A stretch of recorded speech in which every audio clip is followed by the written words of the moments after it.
मोर प्रिय आत्मन धर्मबंधु माने बहुत प्रश्न पचारिछंती। सबुठारु प्रथमे जणे बंधु पचारिछंती जे मु काहींकी कहिबा पई सेक्स जोन बा कामर विषय बाछिली। एहार टिकिए कहानी अछि।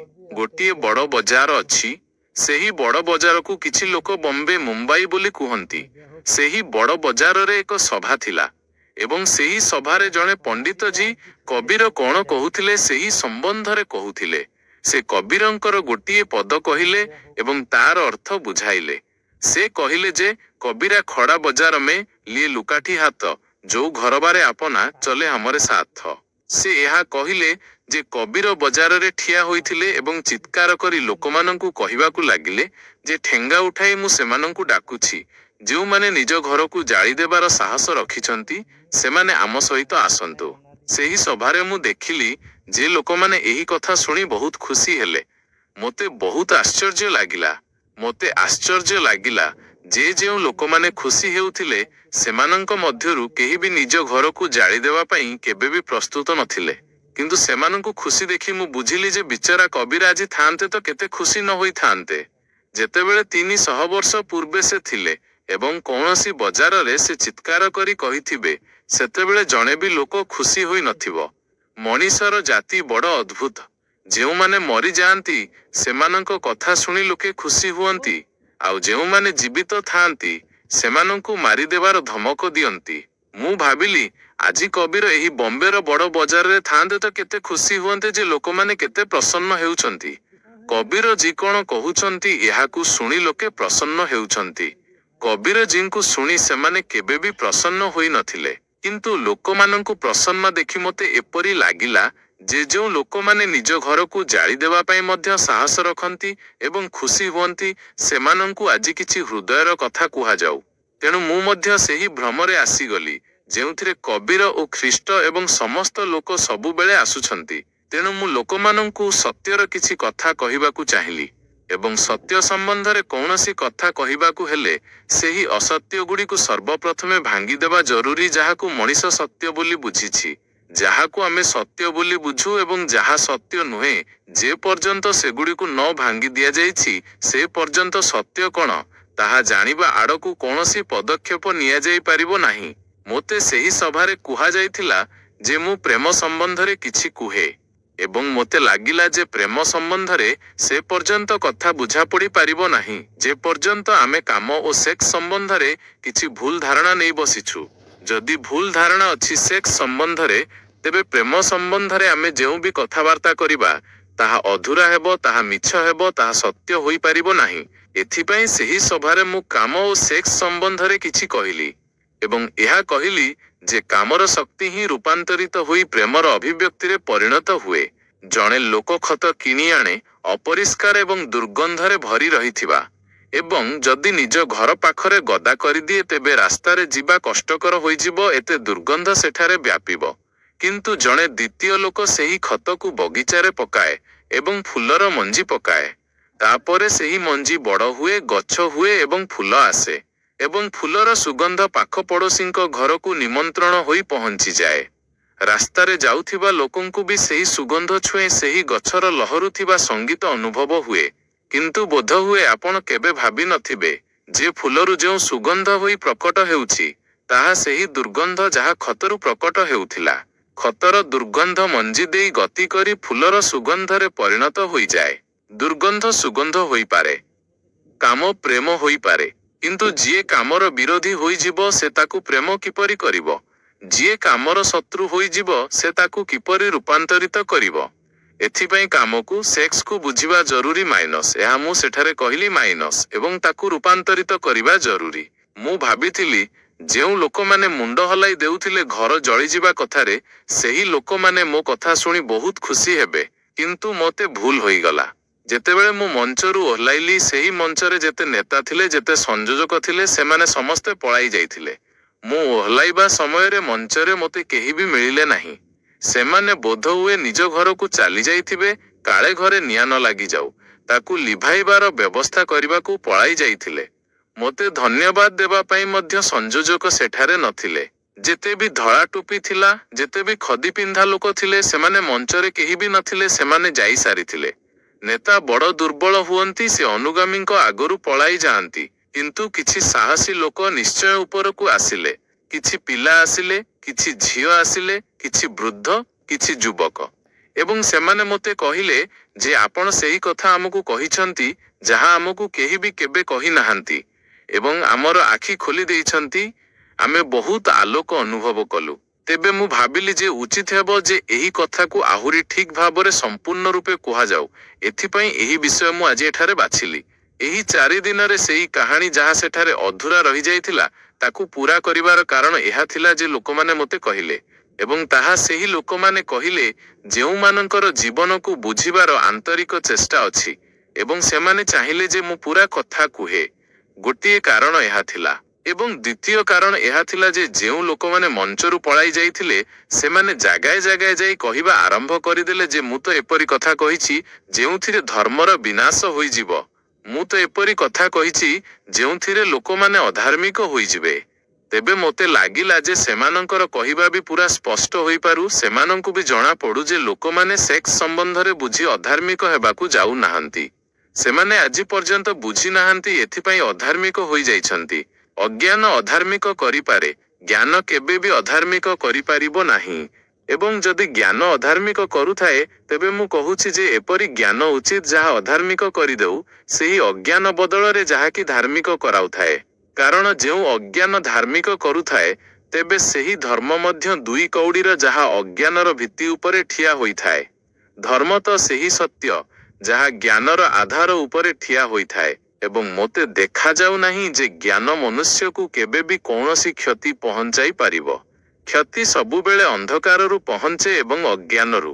ଏଥିପାଇଁ ଯଦି ମନୁଷ୍ୟ ଜାତି ଭ୍ରଷ୍ଟ ହୋଇଗଲା, ଯୌନ ସମ୍ବନ୍ଧରେ ବିକୃତ ଏବଂ ବିକ୍ଷିପ୍ତ ହୋଇଗଲା, ସେକ୍ସ ସମ୍ବନ୍ଧରେ ପାଗଳ ହୋଇଗଲା, ତେବେ ତାର ଦାୟିତ୍ୱ ସେହି ଲୋକମାନଙ୍କ ଉପରେ ନାହିଁ ଯେଉଁମାନେ ସେକ୍ସ ସମ୍ବନ୍ଧରେ ଜ୍ଞାନର ଖୋଜ କରିଛନ୍ତି। ତାର ଦାୟିତ୍ୱ ସେହି ନୈତିକ, ଧାର୍ମିକ ଏବଂ ଫମ୍ପା ସାଧୁସନ୍ଥଙ୍କ ଉପରେ ଅଛି ଯେଉଁମାନେ ମନୁଷ୍ୟକୁ ହଜାର ହଜାର ବର୍ଷ ଧରି ଅଜ୍ଞାନରେ ରଖିବାକୁ ଚେଷ୍ଟା କରିଛନ୍ତି। ଏହି ମନୁଷ୍ୟ ଜାତି କେବେଠାରୁ ସେକ୍ସରୁ ମୁକ୍ତ ହୋଇଯାଇଥାନ୍ତା, କିନ୍ତୁ ଏହା ହୋଇପାରିଲା ନାହିଁ ସେମାନଙ୍କ ଯୋଗୁଁ ଯେଉଁମାନେ ଅନ୍ଧକାର କାଏମ ରଖିବାକୁ ଚେଷ୍ଟା କରୁଛନ୍ତି। ତେଣୁ ମୁଁ ବୁଝିଲି ଯେ ଯଦି ଅଳ୍ପ ଆଲୋକରେ ଏତେ ଅସ୍ୱାଭାବିକତା, ବିଚଳନ ସୃଷ୍ଟି ହୁଏ ତେବେ ପୂର୍ଣ୍ଣ ଆଲୋକ ବିଷୟରେ ଆଲୋଚନା କରିବା ଉଚିତ, ଯାହା ଫଳରେ ସ୍ପଷ୍ଟ ହୋଇପାରିବ ଯେ ଜ୍ଞାନ ମନୁଷ୍ୟକୁ ଧାର୍ମିକ କରେ କିମ୍ବା ଅଧାର୍ମିକ କରେ। ଏହା ଥିଲା କାରଣ ସେଥିପାଇଁ ଏହି ବିଷୟ ବଛାଗଲା। ଏବଂ ଯଦି ଏହି କାରଣ ନଥାନ୍ତା ତେବେ ବୋଧହୁଏ ମୋର ଏହାକୁ ବାଛିବା ପାଇଁ ହଠାତ୍ ଧାରଣା ଆସିନଥାନ୍ତା। ବୋଧହୁଏ ମୁଁ ଏହା ଉପରେ କୌଣସି କଥା କହିନଥାନ୍ତି। ଏହି ଦୃଷ୍ଟିରୁ ସେହି ଲୋକମାନେ ଧନ୍ୟବାଦର ପାତ୍ର ଯେଉଁମାନେ ସୁଯୋଗ ସୃଷ୍ଟି କଲେ ଏବଂ ମୋତେ ଏହି ବିଷୟ ବାଛିବାକୁ ପଡ଼ିଲା। ଏବଂ ଯଦି ଆପଣଙ୍କୁ ଧନ୍ୟବାଦ ଦେବାକୁ ପଡ଼େ ତେବେ ମୋତେ ଦିଅନ୍ତୁ ନାହିଁ।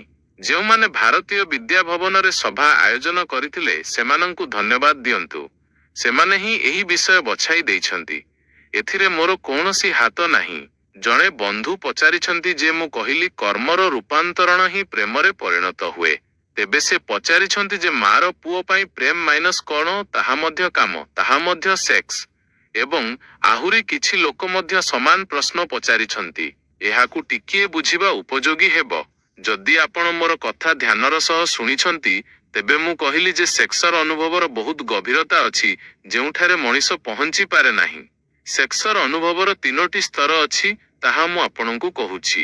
ଗୋଟିଏ ସ୍ତର ହେଉଛି ଶରୀରର ସ୍ତର, ମାଇଣ୍ଡ, ସମ୍ପୂର୍ଣ୍ଣ ରୂପେ ଶାରୀରିକ, ଫିଜିଓଲୋଜିକାଲ। ଜଣେ ବ୍ୟକ୍ତି ବେଶ୍ୟା ନିକଟକୁ ଯାଏ, ତାକୁ ଯେଉଁ ସେକ୍ସର ଅନୁଭବ ମିଳେ ତାହା ଶରୀରଠାରୁ ଗଭୀର ହୋଇପାରିବ ନାହିଁ। ବେଶ୍ୟା ଶରୀର ବିକ୍ରୟ କରିପାରେ, ମନ ବିକ୍ରୟ କରାଯାଇପାରିବ ନାହିଁ ଏବଂ ଆତ୍ମାକୁ ବିକ୍ରୟ କରିବାର କୌଣସି ଉପାୟ ନାହିଁ। ଶରୀର ମିଳିପାରେ। ଜଣେ ବ୍ୟକ୍ତି ବଳାତ୍କାର କରେ, ତେବେ ବଳାତ୍କାରରେ କାହାର ମନ ମଧ୍ୟ ମିଳିପାରିବ ନାହିଁ ଏବଂ କାହାର ଆତ୍ମା ମଧ୍ୟ ନୁହେଁ। ଶରୀର ଉପରେ ବଳାତ୍କାର କରାଯାଇପାରେ, ଆତ୍ମା ଉପରେ ବଳାତ୍କାର କରିବାର ନା କୌଣସି ଉପାୟ ଖୋଜାଯାଇଛି ନା ଖୋଜାଯାଇପାରିବ। ତେଣୁ ବଳାତ୍କାରରେ ମଧ୍ୟ ଯେଉଁ ଅନୁଭବ ହେବ ତାହା ଶରୀରର ହେବ। ସେକ୍ସର ପ୍ରାଥମିକ ଅନୁଭବ ଶରୀରଠାରୁ ଅଧିକ ଗଭୀର ହୁଏ ନାହିଁ। କିନ୍ତୁ ଯେଉଁମାନେ କେବଳ ଶରୀରର ଅନୁଭବ ଉପରେ ଅଟକି ଯାଆନ୍ତି ସେମାନେ ସେକ୍ସର ସମ୍ପୂର୍ଣ୍ଣ ଅନୁଭବ ପାଇପାରନ୍ତି ନାହିଁ। ମୁଁ ଯେଉଁ ଗଭୀରତାର କଥା କହିଛି ତାହା ବିଷୟରେ ସେମାନେ କିଛି ଜାଣିପାରିବେ ନାହିଁ। ଏବଂ ଅଧିକାଂଶ ଲୋକ ଶରୀରର ସ୍ତରରେ ହିଁ ଅଟକି ଯାଇଛନ୍ତି। ଏହି ସମ୍ବନ୍ଧରେ ଏହା ମଧ୍ୟ ଜାଣିବା ଆବଶ୍ୟକ ଯେ ଯେଉଁ ଦେଶମାନଙ୍କରେ ପ୍ରେମ ବିନା ବିବାହ ହୁଏ ସେହି ଦେଶରେ ସେକ୍ସ ଶରୀରର ସ୍ତରରେ ହିଁ ଅଟକି ଯାଏ, ତାଠାରୁ ଗଭୀରକୁ ଯାଇପାରେ ନାହିଁ। ବିବାହ ଦୁଇଟି ଶରୀରର ହୋଇପାରେ, ବିବାହ ଦୁଇଟି ଆତ୍ମାର ନୁହେଁ, ଦୁଇଟି ଆତ୍ମାର ପ୍ରେମ ହୋଇପାରେ। ତେଣୁ ଯଦି ପ୍ରେମରୁ ବିବାହ ବାହାରୁଥାଏ ତେବେ ତ ବିବାହ ଏକ ଗଭୀର ଅର୍ଥ ନେଇଥାଏ। ଏବଂ ଯଦି ବିବାହ ଦୁଇ ପଣ୍ଡିତ ଏବଂ ଦୁଇ ଜ୍ୟୋତିଷଙ୍କ ହିସାବ କିତାବରୁ ଏବଂ ଜାତିର ବିଚାରରୁ ଏବଂ ଧନର ବିଚାରରୁ ବାହାରୁଥାଏ ତେବେ ସେହିପରି ବିବାହ କଦାପି ଶରୀରଠାରୁ ଅଧିକ ଗଭୀରକୁ ଯାଇପାରିବ ନାହିଁ। କିନ୍ତୁ ଏପରି ବିବାହର ଏକ ଲାଭ ଅଛି। ଶରୀର ମନ ଅପେକ୍ଷା ଅଧିକ ସ୍ଥିର ଜିନିଷ। ସେଥିପାଇଁ ଯେଉଁ ସମାଜରେ ଶରୀର ବିବାହର ଆଧାର ଅଟେ ସେହି ସମାଜରେ ବିବାହ ସୁସ୍ଥିର ହେବ, ଜୀବନ ସାରା ଚାଲିଯିବ। ଶରୀର ଅସ୍ଥିର ଜିନିଷ ନୁହେଁ, ଶରୀର ବହୁତ ସ୍ଥିର ଜିନିଷ। ଏଥିରେ ପରିବର୍ତ୍ତନ ବହୁତ ଧୀରେ ଧୀରେ ଆସେ ଏବଂ ଜଣା ମଧ୍ୟ ପଡ଼େ ନାହିଁ। ଶରୀର ହେଉଛି ଜଡ଼ତାର ସ୍ତର, ପ୍ଲେନ୍ ଅଫ୍ ଇନର୍ସିଆ। ସେଥିପାଇଁ ଯେଉଁ ସମାଜମାନେ ବୁଝିଲେ ଯେ ବିବାହକୁ ସ୍ଥିର କରିବା ଆବଶ୍ୟକ, ଗୋଟିଏ ବିବାହ ଯଥେଷ୍ଟ ହେଉ, ପରିବର୍ତ୍ତନର ଆବଶ୍ୟକତା ନ ପଡ଼ୁ, ସେମାନଙ୍କୁ ପ୍ରେମକୁ ଅଲଗା କରିବାକୁ ପଡ଼ିଲା। କାରଣ ପ୍ରେମ ମନରୁ ହୁଏ ଏବଂ ମନ ଚଞ୍ଚଳ। ଯେଉଁ ସମାଜମାନେ ପ୍ରେମ ଆଧାରରେ ବିବାହ ଗଠନ କରିବେ ସେହି ସମାଜରେ ଛାଡ଼ପତ୍ର, ତାଲାକ ଅନିବାର୍ଯ୍ୟ ହେବ।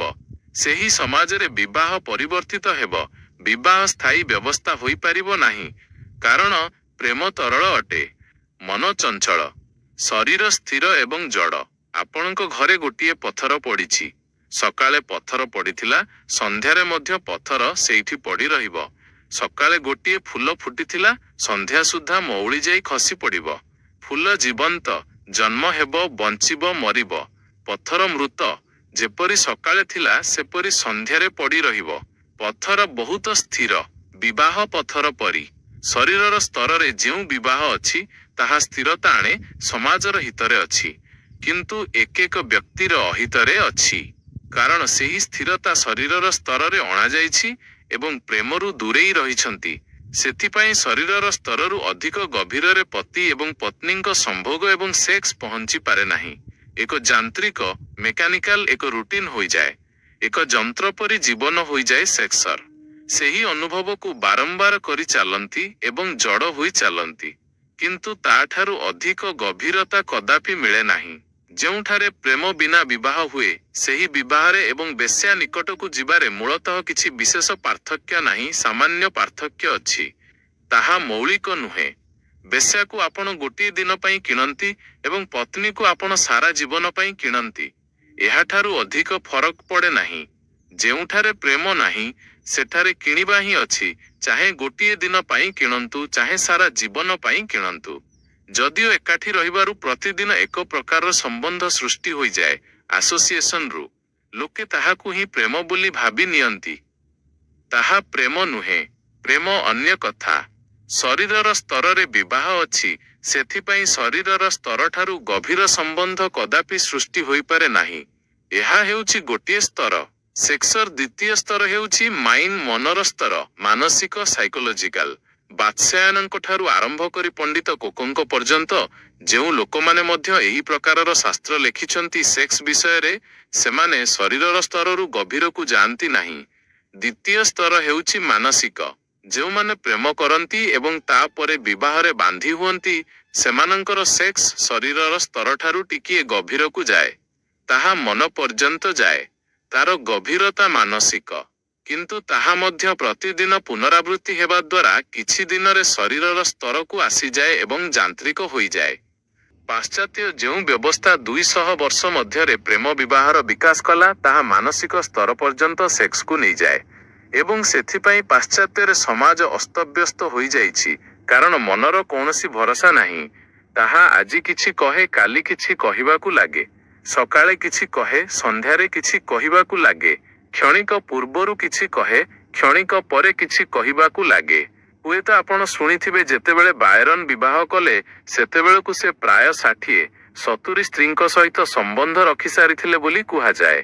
ଜଣେ ସ୍ତ୍ରୀ ତାଙ୍କୁ ବିବାହ ପାଇଁ ବାଧ୍ୟ କଲେ, ତେଣୁ ସେ ବିବାହ କଲେ। ଏବଂ ଯେତେବେଳେ ସେ ବିବାହ କରି ନିଜ ପତ୍ନୀଙ୍କ ହାତକୁ ଧରି ଚର୍ଚ୍ଚରୁ ଓହ୍ଲାଉଥିଲେ, ଚର୍ଚ୍ଚର ଘଣ୍ଟି ବାଜୁଛି। ମହମବତୀ ଗୁଡ଼ିକ ଯାହା ଏବେ ଜଳା ଯାଇଥିଲା ତାହା ଜଳୁଛି। ଯେଉଁ ମିତ୍ରମାନେ ସ୍ୱାଗତ କରିବାକୁ ଆସିଥିଲେ ସେମାନେ ବିଦାୟ ନେଉଛନ୍ତି ଏବଂ ସେ ନିଜ ପତ୍ନୀଙ୍କ ହାତକୁ ଧରି ସାମ୍ନାରେ ଠିଆ ହୋଇଥିବା ଘୋଡ଼ା ଗାଡ଼ିରେ ବସିବା ପାଇଁ ଚର୍ଚ୍ଚର ପାହାଚ ଓହ୍ଲାଉଛନ୍ତି। ଠିକ୍ ସେତିକିବେଳେ ତାଙ୍କୁ ଚର୍ଚ୍ଚ ସାମ୍ନାରେ ହିଁ ଆଉ ଜଣେ ସ୍ତ୍ରୀ ଯାଉଥିବାର ଦେଖାଗଲା। ଗୋଟିଏ ମୁହୂର୍ତ୍ତ ପାଇଁ ସେ ନିଜ ପତ୍ନୀଙ୍କୁ, ତାଙ୍କ ହାତକୁ, ନିଜ ବିବାହକୁ ଭୁଲିଗଲେ। ସାରା ପ୍ରାଣ ସେହି ସ୍ତ୍ରୀର ପିଛା କରିବାକୁ ଲାଗିଲା। ଯାଇ ସେ ଗାଡ଼ିରେ ବସିଲେ। ସେ ବହୁତ ଇମାନଦାର ଲୋକ ଥିବେ। ସେ ନିଜ ପତ୍ନୀଙ୍କୁ କହିଲେ ଯେ ତୁମେ କିଛି ଲକ୍ଷ୍ୟ କଲ କି? ଗୋଟିଏ ଅଜବ ଘଟଣା ଘଟିଗଲା। କାଲି ପର୍ଯ୍ୟନ୍ତ ତୁମ ସହିତ ମୋର ବିବାହ ହୋଇନଥିଲା, ତେଣୁ ମୁଁ ଭାବୁଥିଲି ଯେ ତୁମେ ମୋତେ ମିଳିପାରିବ କି ନାହିଁ। ତୁମ ବ୍ୟତୀତ ମୋତେ ଆଉ କେହି ଦେଖା ଯାଉନଥିଲେ ଏବଂ ଆଜି ଯେତେବେଳେ ବିବାହ ହୋଇଗଲାଣି ମୁଁ ତୁମର ହାତ ଧରି ତଳକୁ ଓହ୍ଲାଉଛି, ମୋତେ ଗାଡ଼ିର ସେହିପଟେ ଯାଉଥିବା ଜଣେ ସ୍ତ୍ରୀ ଦେଖାଗଲା ଏବଂ ତୁମେ ମୋର ମନରୁ ଭୁଲିଗଲ ଏବଂ ମୋର ମନ ସେହି ସ୍ତ୍ରୀର ପିଛା କରିବାକୁ ଲାଗିଲା ଏବଂ ଗୋଟିଏ ମୁହୂର୍ତ୍ତ ପାଇଁ ମୋତେ ଲାଗିଲା ଯେ କାଶ ଏହି ସ୍ତ୍ରୀ ମୋତେ ମିଳିଯାଆନ୍ତା। ମନ ଏତେ ଚଞ୍ଚଳ। ତେଣୁ ଯେଉଁ ଲୋକମାନଙ୍କୁ ସମାଜକୁ ବ୍ୟବସ୍ଥିତ ରଖିବାର ଥିଲା ସେମାନେ ମନର ସ୍ତରରେ ସେକ୍ସକୁ ଯିବାକୁ ଦେଲେ ନାହିଁ, ସେମାନେ ଶରୀରର ସ୍ତରରେ ଅଟକାଇ ଦେଲେ। ବିବାହ କର, ପ୍ରେମ ନୁହେଁ। ପୁଣି ବିବାହରୁ ପ୍ରେମ ଆସୁଛି ତ ଆସୁ, ନ ଆସୁଛି ତ ନ ଆସୁ। ଶରୀରର ସ୍ତରରେ ସ୍ଥିରତା ହୋଇପାରେ, ମନର ସ୍ତରରେ ସ୍ଥିରତା ବହୁତ କଷ୍ଟକର। କିନ୍ତୁ ମନର ସ୍ତରରେ ସେକ୍ସର ଅନୁଭବ ଶରୀର ଅପେକ୍ଷା ଅଧିକ ଗଭୀର ହୋଇଥାଏ। ପୂର୍ବ ଅପେକ୍ଷା ପାଶ୍ଚାତ୍ୟର ସେକ୍ସର ଅନୁଭବ ଅଧିକ ଗଭୀର। ତେଣୁ ପାଶ୍ଚାତ୍ୟର ଯେଉଁ ମନୋବୈଜ୍ଞାନିକମାନେ ଫ୍ରଏଡ୍ ଠାରୁ ଜୁଙ୍ଗ ପର୍ଯ୍ୟନ୍ତ ସେହି ସମସ୍ତ ଲୋକମାନେ ଯାହା ବି ଲେଖିଛନ୍ତି ତାହା ସେକ୍ସର ଦ୍ୱିତୀୟ ଗଭୀରତା, ତାହା ମନର ଗଭୀରତା। କିନ୍ତୁ ମୁଁ ଯେଉଁ ସେକ୍ସ ବିଷୟରେ କହୁଛି ତାହା ତୃତୀୟ ସ୍ତର। ତାହା ନା ଆଜି ପର୍ଯ୍ୟନ୍ତ ପୂର୍ବରେ ଜନ୍ମ ହୋଇଛି ନା ପାଶ୍ଚାତ୍ୟରେ। ତାହା ତୃତୀୟ ସ୍ତର, ସ୍ପିରିଚୁଆଲ। ତାହା ତୃତୀୟ ସ୍ତର, ଆଧ୍ୟାତ୍ମିକ।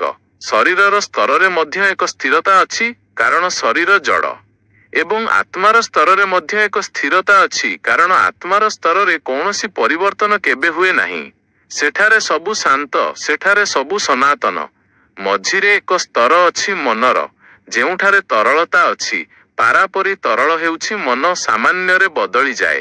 ପାଶ୍ଚାତ୍ୟ ମନ ସହିତ ପରୀକ୍ଷା କରୁଛି, ସେଥିପାଇଁ ବିବାହ ଭାଙ୍ଗୁଛି, ପରିବାର ନଷ୍ଟ ହେଉଛି। ମନ ସହିତ ବିବାହ ଏବଂ ପରିବାର ଠିଆ ହୋଇ ରହିପାରିବେ ନାହିଁ। ଏବେ 2 ବର୍ଷରେ ଛାଡ଼ପତ୍ର ହେଉଛି, କାଲି 2 ଘଣ୍ଟାରେ ଛାଡ଼ପତ୍ର ହୋଇପାରେ। ମନ ତ ଘଣ୍ଟାକରେ ବଦଳିଯାଏ। ତେଣୁ ପାଶ୍ଚାତ୍ୟର ସମସ୍ତ ସମାଜର ଅସ୍ତବ୍ୟସ୍ତ ହୋଇଯାଇଛି। ପୂର୍ବର ସମାଜର ବ୍ୟବସ୍ଥିତ ଥିଲା, କିନ୍ତୁ ସେକ୍ସର ଯେଉଁ ଗଭୀର ଅନୁଭୂତି ତାହା ପୂର୍ବକୁ ଉପଲବ୍ଧ ହୋଇପାରିଲା ନାହିଁ। ଆଉ ଏକ ସ୍ଥିରତା ଅଛି, ଆଉ ଏକ ଘଡ଼ି ଅଛି ଆଧ୍ୟାତ୍ମର। ସେହି ସ୍ତରରେ ଯେଉଁ ସ୍ୱାମୀ ସ୍ତ୍ରୀ ଥରେ ମିଳିଯାଆନ୍ତି କିମ୍ବା 2 ବ୍ୟକ୍ତି ଥରେ ମିଳିଯାଆନ୍ତି ସେମାନଙ୍କୁ ତ ଏପରି ଲାଗେ ଯେ ସେମାନେ ଅନନ୍ତ ଜନ୍ମ ପାଇଁ ଏକ ହୋଇଗଲେ। ସେଠାରେ ପୁଣି କୌଣସି ପରିବର୍ତ୍ତନ ନାହିଁ। ସେହି ସ୍ତରରେ ଦରକାର ସ୍ଥିରତା, ସେହି ସ୍ତରରେ ଦରକାର ଅନୁଭବ। ତେଣୁ ମୁଁ ଯେଉଁ ଅନୁଭବ ବିଷୟରେ କହୁଛି, ଯେଉଁ ସେକ୍ସ ବିଷୟରେ କହୁଛି ତାହା ସ୍ପିରିଚୁଆଲ ସେକ୍ସ। ମୁଁ କାମର ବାସନାରେ ଆଧ୍ୟାତ୍ମିକ ଅର୍ଥ ଯୋଜନା କରିବାକୁ ଚାହୁଁଛି ଏବଂ ଯଦି ଆପଣ ମୋର ଏହି କଥା ବୁଝିବେ ତେବେ ଆପଣଙ୍କୁ ଜଣାପଡ଼ିଯିବ ଯେ ମାର ପୁଅ ପ୍ରତି ଯେଉଁ ପ୍ରେମ ତାହା ଆଧ୍ୟାତ୍ମିକ କାମ, ତାହା ସ୍ପିରିଚୁଆଲ ସେକ୍ସର ଏକ ଅଂଶ। ଆପଣ କହିବେ ଏହା ତ ବହୁତ ଓଲଟା କଥା, ମାର ପୁଅ ପ୍ରତି କାମର କ'ଣ ସମ୍ବନ୍ଧ? କିନ୍ତୁ ଯେପରି ମୁଁ କହିଲି ଯେ ପୁରୁଷ ଏବଂ ସ୍ତ୍ରୀ, ପତି ଏବଂ ପତ୍ନୀ ଗୋଟିଏ କ୍ଷଣ ପାଇଁ ମିଳନ୍ତି, ଗୋଟିଏ କ୍ଷଣ ପାଇଁ ଦୁହିଁଙ୍କର ଆତ୍ମା ଏକ ହୋଇଯାଏ ଏବଂ ସେହି ଘଡ଼ିରେ ଯେଉଁ ଆନନ୍ଦର ଅନୁଭବ ହୁଏ ତାହା ହିଁ ସେମାନଙ୍କୁ ବାନ୍ଧି ରଖୁଥିବା ହୋଇଯାଏ। କେବେ ଆପଣ ଭାବିଛନ୍ତି କି ମାର ପେଟରେ ପୁଅ 9 ମାସ ପର୍ଯ୍ୟନ୍ତ ରହେ ଏବଂ ମାର ଅସ୍ତିତ୍ୱ ସହିତ ମିଶି ରହିଥାଏ?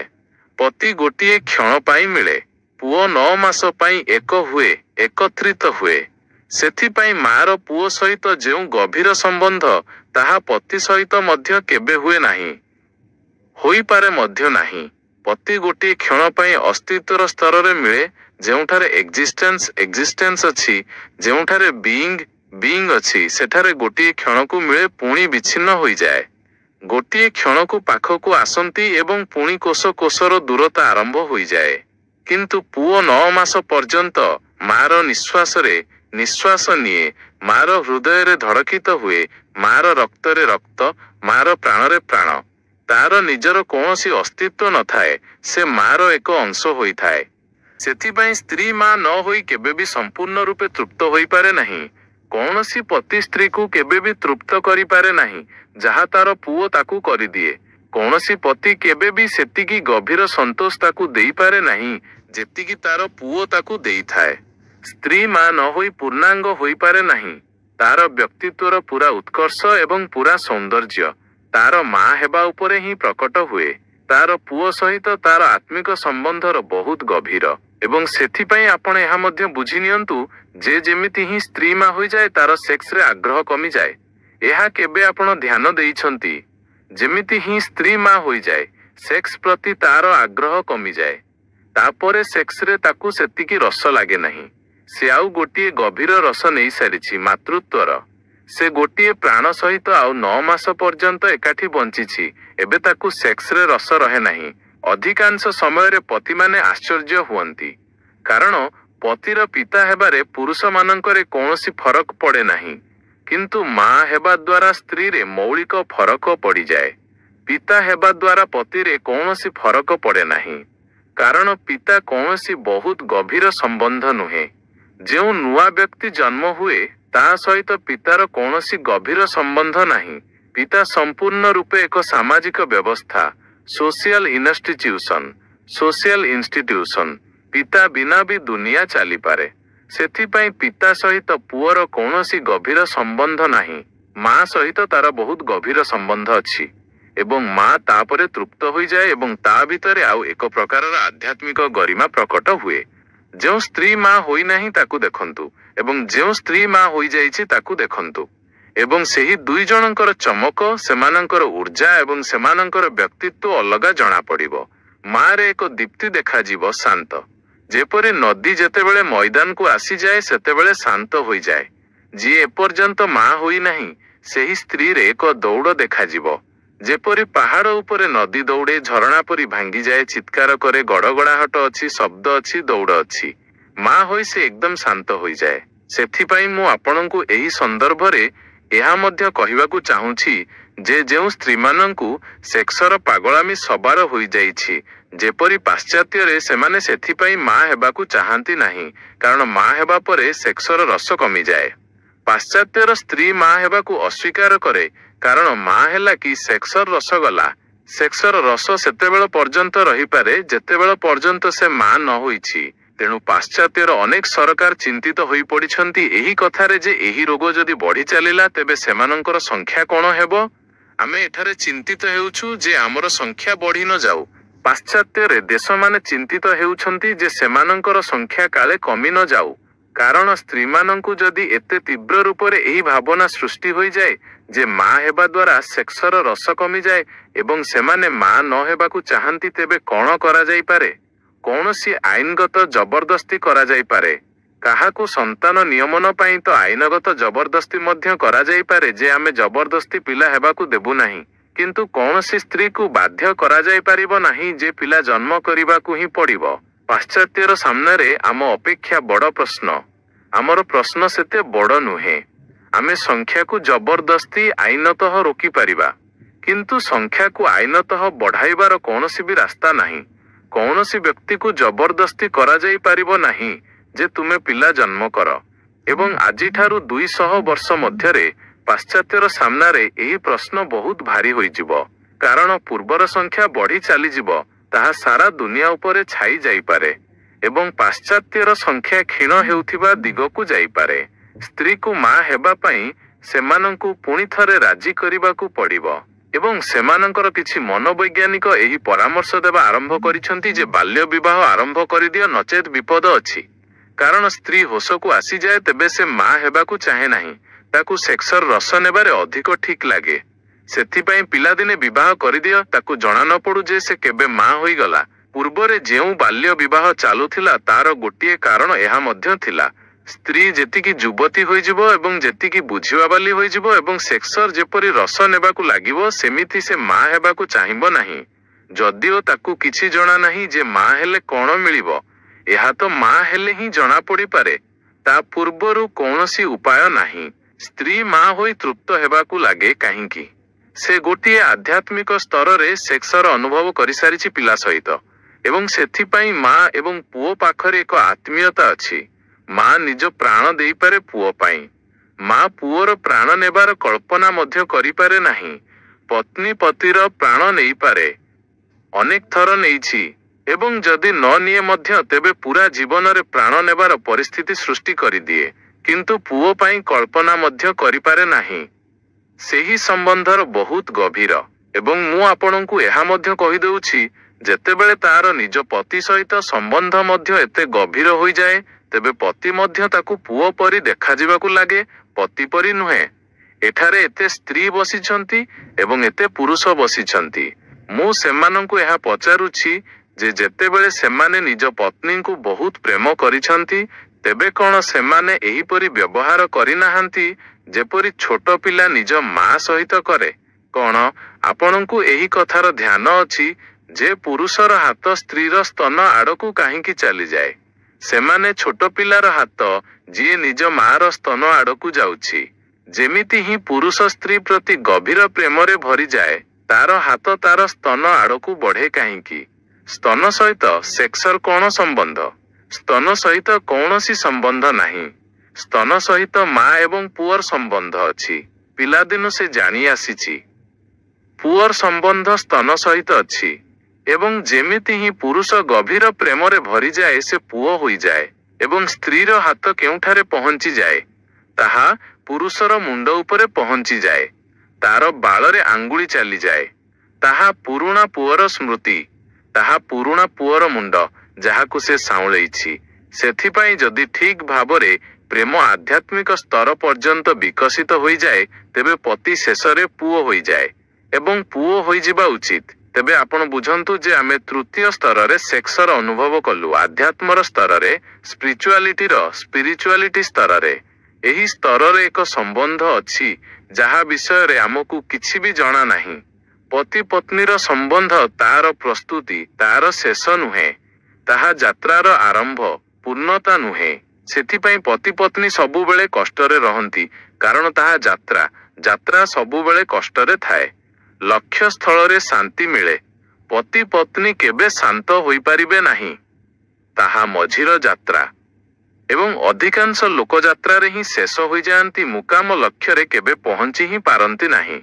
ସେଥିପାଇଁ ପତି ପତ୍ନୀଙ୍କ ମଧ୍ୟରେ ଏକ ଆଭ୍ୟନ୍ତରୀଣ ସଂଘର୍ଷ, ଇନର କନଫ୍ଲିକ୍ଟ 24 ଘଣ୍ଟା ଚାଲିଥାଏ। 24 ଘଣ୍ଟା ଏକ କଳହ ଚାଲିଥାଏ। ଯାହାକୁ ଆମେ ପ୍ରେମ କରୁ, ତାଙ୍କ ସହିତ 24 ଘଣ୍ଟା କଳହ ଚାଲେ। କିନ୍ତୁ ନା ପତି ବୁଝନ୍ତି ନା ପତ୍ନୀ ବୁଝନ୍ତି ଯେ କଳହର କାରଣ କ'ଣ। ପତି ଭାବନ୍ତି ଯେ ହୁଏତ ଅନ୍ୟ ସ୍ତ୍ରୀ ଥିଲେ ସବୁ ଠିକ୍ ହୋଇଯାନ୍ତା। ପତ୍ନୀ ଭାବନ୍ତି ଯେ ହୁଏତ ଅନ୍ୟ ପୁରୁଷ ଥିଲେ ସବୁ ଠିକ୍ ହୋଇଯାନ୍ତା। ଏହି ଯୋଡ଼ି ଭୁଲ ହୋଇଗଲା। କିନ୍ତୁ ମୁଁ ଆପଣଙ୍କୁ କହୁଛି ଯେ ଦୁନିଆ ସାରା ଯୋଡ଼ିମାନଙ୍କର ଏହି ଅନୁଭବ। ଏବଂ ଆପଣଙ୍କୁ ଯଦି ବଦଳିବାର ସୁଯୋଗ ଦିଆଯାଏ, ତେବେ ଏତିକି ହିଁ ଫରକ ପଡ଼ିବ, ଯେପରି କିଛି ଲୋକ ଅର୍ଥୀକୁ କାନ୍ଧରେ ନେଇକରି ନେଉଛନ୍ତି। ଗୋଟିଏ କାନ୍ଧ ଦୁଖିବାକୁ ଲାଗେ, ତେବେ ଉଠାଇ ଅନ୍ୟ କାନ୍ଧରେ ରଖିଦିଅନ୍ତି। ଅଳ୍ପ ସମୟ ଆଶ୍ୱସ୍ତି ମିଳେ, କାନ୍ଧ ବଦଳିଗଲା। ଅଳ୍ପ ସମୟ ପରେ ଜଣାପଡ଼େ ଯେ ବୋଝ ସେତିକି ହିଁ ପୁଣି ଆରମ୍ଭ ହୋଇଯାଇଛି। ପାଶ୍ଚାତ୍ୟରେ ଏତେ ଛାଡ଼ପତ୍ର ହେଉଛି। ସେମାନଙ୍କର ଅନୁଭବ ଏହା ଯେ ଦ୍ୱିତୀୟ ସ୍ତ୍ରୀ 10-5 ଦିନ ପରେ ପୁଣି ପ୍ରଥମ ସ୍ତ୍ରୀ ସାବ୍ୟସ୍ତ ହୋଇଯାଏ। ଦ୍ୱିତୀୟ ପୁରୁଷ 15 ଦିନ ପରେ ପୁଣି ପ୍ରଥମ ପୁରୁଷ ସାବ୍ୟସ୍ତ ହୋଇଯାଏ। ଏହାର କାରଣ ଗଭୀର। ଏହାର କାରଣ ଏହି ସ୍ତ୍ରୀ ଏବଂ ଏହି ପୁରୁଷ ସହିତ ସମ୍ବନ୍ଧିତ ନୁହେଁ।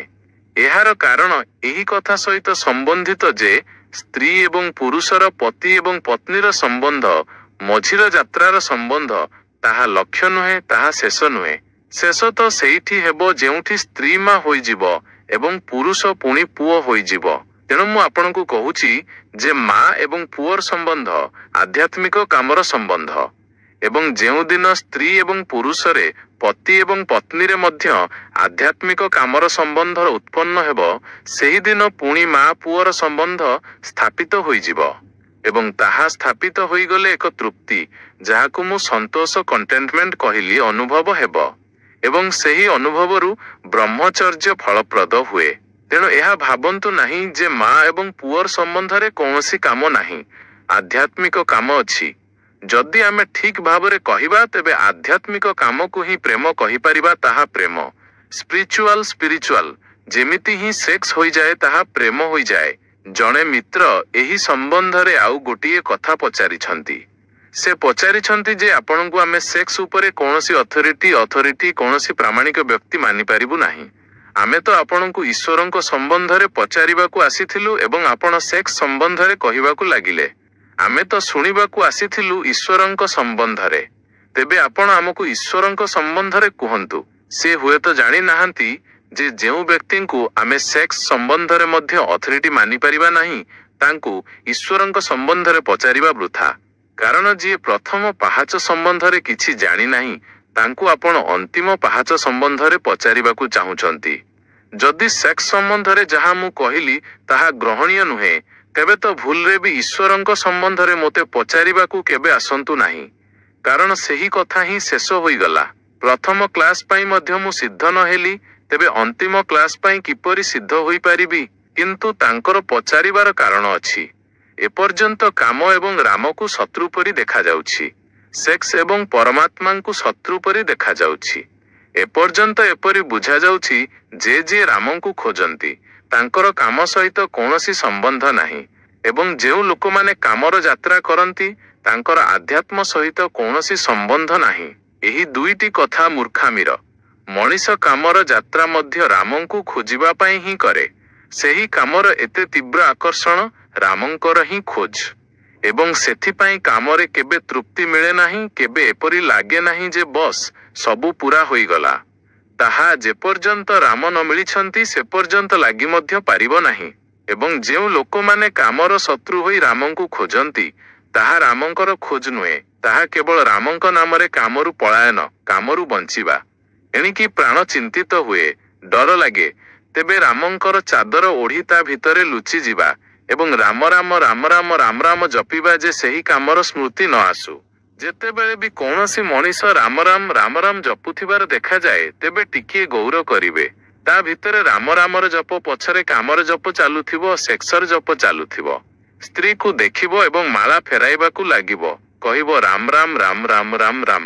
ସେହି ସ୍ତ୍ରୀ ଦେଖାଗଲା କି ସେ ଅଧିକ ଜୋରରେ ମାଳା ଫେରାଏ, ଅଧିକ ଜୋରରେ ରାମ ରାମ କୁହେ। କାହିଁକି? ସେ ଭିତରେ ଯେଉଁ କାମ ବସିଛି ତାହା ଧକ୍କା ମାରୁଛି। ରାମଙ୍କ ନାମ ନେଇ ନେଇ ତାକୁ ଭୁଲାଇବାର ଚେଷ୍ଟା କରେ। କିନ୍ତୁ ଏତେ ସହଜ ଉପାୟରେ ଯଦି ଜୀବନ ବଦଳୁଥାନ୍ତା, ତେବେ ଦୁନିଆ କେବେଠୁ ବଦଳି ଯାଇଥାନ୍ତା। ସେତିକି ସହଜ ରାସ୍ତା ନୁହେଁ। ତେଣୁ ମୁଁ ଆପଣଙ୍କୁ କହିବାକୁ ଚାହୁଁଛି ଯେ କାମକୁ ବୁଝିବା ଜରୁରୀ, ଯଦି ଆପଣ ନିଜ ରାମଙ୍କୁ ଏବଂ ପରମାତ୍ମାଙ୍କୁ ଖୋଜିବାକୁ ମଧ୍ୟ ବୁଝିବାକୁ ଚାହୁଁଛନ୍ତି। କାହିଁକି? ଏହା ସେଥିପାଇଁ ମୁଁ କହୁଛି ଯେ ଜଣେ ଲୋକ ବମ୍ବେରୁ କଲିକତା ଯାତ୍ରା କରିବାକୁ ଚାହୁଁ, ସେ କଲିକତା ସମ୍ବନ୍ଧରେ ପତା ଲଗାଉ ଯେ କଲିକତା କେଉଁଠାରେ ଅଛି, କେଉଁ ଦିଗରେ ଅଛି।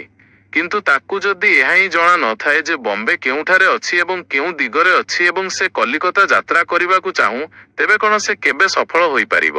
କଲିକତା ଯିବା ପାଇଁ ସବୁଠାରୁ ପ୍ରଥମେ ଏହା ପତା ଲଗାଇବା ଜରୁରୀ ଯେ ବମ୍ବେ କେଉଁଠାରେ ଅଛି, ଯେଉଁଠାରେ ମୁଁ ଅଛି ତାହା କେଉଁ ଦିଗରେ ଅଛି। ତାପରେ କଲିକତା ଆଡ଼କୁ ଦିଗ୍ବିଚାର କରାଯାଇପାରେ। କିନ୍ତୁ ମୋତେ ଯଦି ଏହା ହିଁ ଜଣା ନାହିଁ ଯେ ବମ୍ବେ କେଉଁଠାରେ ଅଛି, ତେବେ କଲିକତା ବିଷୟରେ ସବୁ ଜାଣିବା ବୃଥା। କାରଣ ଯାତ୍ରା ମୋତେ ବମ୍ବେରୁ ଆରମ୍ଭ କରିବାକୁ ପଡ଼ିବ। ଯାତ୍ରାର ପ୍ରାରମ୍ଭ ବମ୍ବେରୁ କରିବାକୁ ଅଛି ଏବଂ ପ୍ରାରମ୍ଭ ପ୍ରଥମେ, ଶେଷ ପରେ ଅଛି। ଆପଣ କେଉଁଠାରେ ଠିଆ ହୋଇଛନ୍ତି? ରାମଙ୍କର ଯାତ୍ରା କରିବାକୁ ଚାହୁଁଛନ୍ତି, ତାହା ଠିକ୍। ଭଗବାନଙ୍କ ନିକଟରେ ପହଞ୍ଚିବାକୁ ଚାହୁଁଛନ୍ତି, ତାହା ଠିକ୍। କିନ୍ତୁ ଠିଆ ହୋଇଛନ୍ତି କେଉଁଠାରେ ଆପଣ? ଠିଆ ତ କାମରେ ଅଛନ୍ତି, ଠିଆ ତ ବାସନାରେ ଅଛନ୍ତି, ଠିଆ ତ ସେକ୍ସରେ ଅଛନ୍ତି। ତାହା ଆପଣଙ୍କର ନିବାସ ସ୍ଥଳ, ଯେଉଁଠାରୁ ଆପଣଙ୍କୁ ପାଦ ଉଠାଇବାକୁ ଅଛି ଏବଂ ଯାତ୍ରା କରିବାକୁ ଅଛି। ତେବେ ପ୍ରଥମେ ତ ସେଇ ଜାଗାକୁ ବୁଝିନେବା ଜରୁରୀ ଯେଉଁଠାରେ ଆମେ ଅଛୁ। ଯାହା ଆକ୍ଚୁଆଲିଟି ଅଛି ତାକୁ ପ୍ରଥମେ, ଯାହା ବାସ୍ତବିକ ଅଛି ତାକୁ ପ୍ରଥମେ ବୁଝିନେବା ଜରୁରୀ। ତାପରେ ଆମେ ତାକୁ ମଧ୍ୟ ବୁଝିପାରିବା ଯାହା ସମ୍ଭାବନା, ପସିବିଲିଟି ଅଛି। ଯାହା ଆମେ ହୋଇପାରିବା ତାକୁ ଜାଣିବା ପାଇଁ ଯାହା ଆମେ ଅଛୁ ତାକୁ ପ୍ରଥମେ ଜାଣିନେବା ଜରୁରୀ। ଅନ୍ତିମ ପାଦକୁ ବୁଝିବା ପୂର୍ବରୁ ପ୍ରଥମ ପାଦକୁ ବୁଝିନେବା ଜରୁରୀ, କାରଣ ପ୍ରଥମ ପାଦ ହିଁ ଅନ୍ତିମ ପାଦ ପର୍ଯ୍ୟନ୍ତ ପହଞ୍ଚାଇବାର ରାସ୍ତା ହେବ। ଏବଂ ଯଦି ପ୍ରଥମ ପାଦ ହିଁ ଭୁଲ ହୋଇଗଲା, ତେବେ ଅନ୍ତିମ ପାଦ କେବେ ବି ଠିକ୍ ହେବାକୁ ଯାଉନାହିଁ। ରାମଙ୍କ ଅପେକ୍ଷା ମଧ୍ୟ ଅଧିକ ମହତ୍ତ୍ୱପୂର୍ଣ୍ଣ କାମକୁ ବୁଝିବା, ପରମାତ୍ମାଙ୍କ ଅପେକ୍ଷା ମଧ୍ୟ ଅଧିକ ମହତ୍ତ୍ୱପୂର୍ଣ୍ଣ ସେକ୍ସକୁ ବୁଝିବା। କାହିଁକି ଏତେ ମହତ୍ତ୍ୱପୂର୍ଣ୍ଣ? एथिपाई महत्वपूर्ण जे जदि परमात्मांक निकटरे पहुंचिबाकू अछि तेबे सेक्स को न बुझी आपण पहुंची पारिबे नाही। सेथिपाई एहा पचारंतु नाही। रहीगला अथॉरिटी कथा जे मो अथॉरिटी अछि कि नाही एहा किपरि निर्णय हेबो। जदि मु ही एही संबंधरे किछि कहिबी तेबे ताहा निर्णायक रहिबो नाही कारण मोर संबंधरे ही निर्णय हेबार अछि। जदि मु ही कुहे जे मो अथॉरिटी अछि तेबे तार कोनोसी अर्थ नाही। जदि मु कुहे जे मो अथॉरिटी नाही तेबे तार मध्य कोनोसी अर्थ नाही कारण मोर दुईटी जाक वक्तव्य संबंधरे विचारणीय जे अथॉरिटेटिव लोक कहूछि कि गौर अथॉरिटेटिव। मु जहा भी कहिबी एही संबंधरे ताहा वृथा।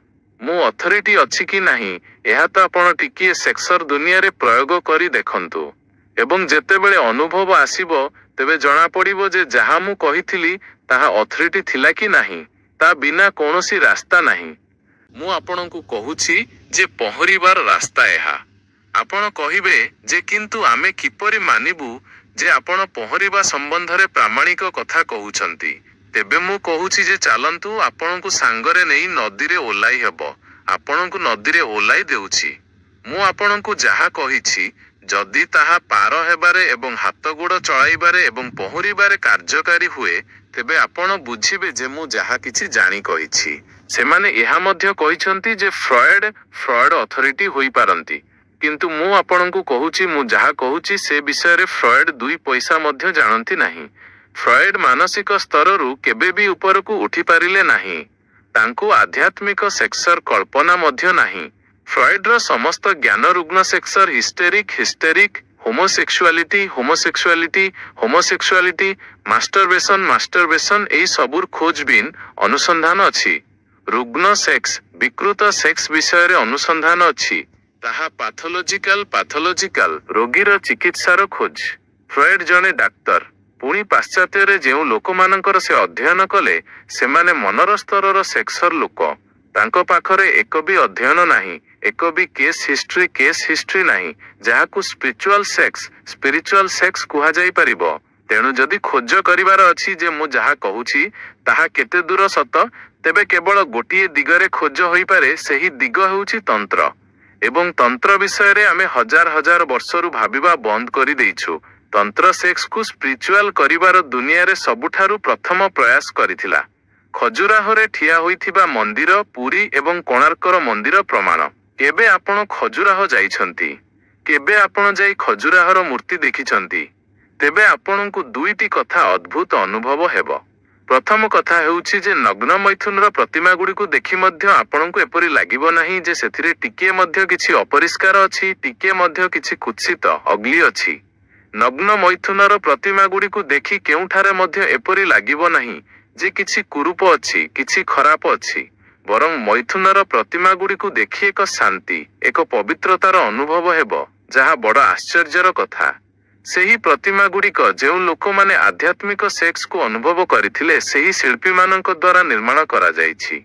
सेही प्रतिमा गुड़िकर चेहरा उपरे आपण जने सेक्स रे भरी रहिथिबा मनीषकु देखंतु तार आखि देखंतु तार चेहरा देखंतु से घृण्य चिंताजनक कुरूप प्रतीत हेबो। तार आखिरु एक झलक मिलुथिबा जणा पड़िबो जहा चिंताजनक एवं डराइबा भली हेबो।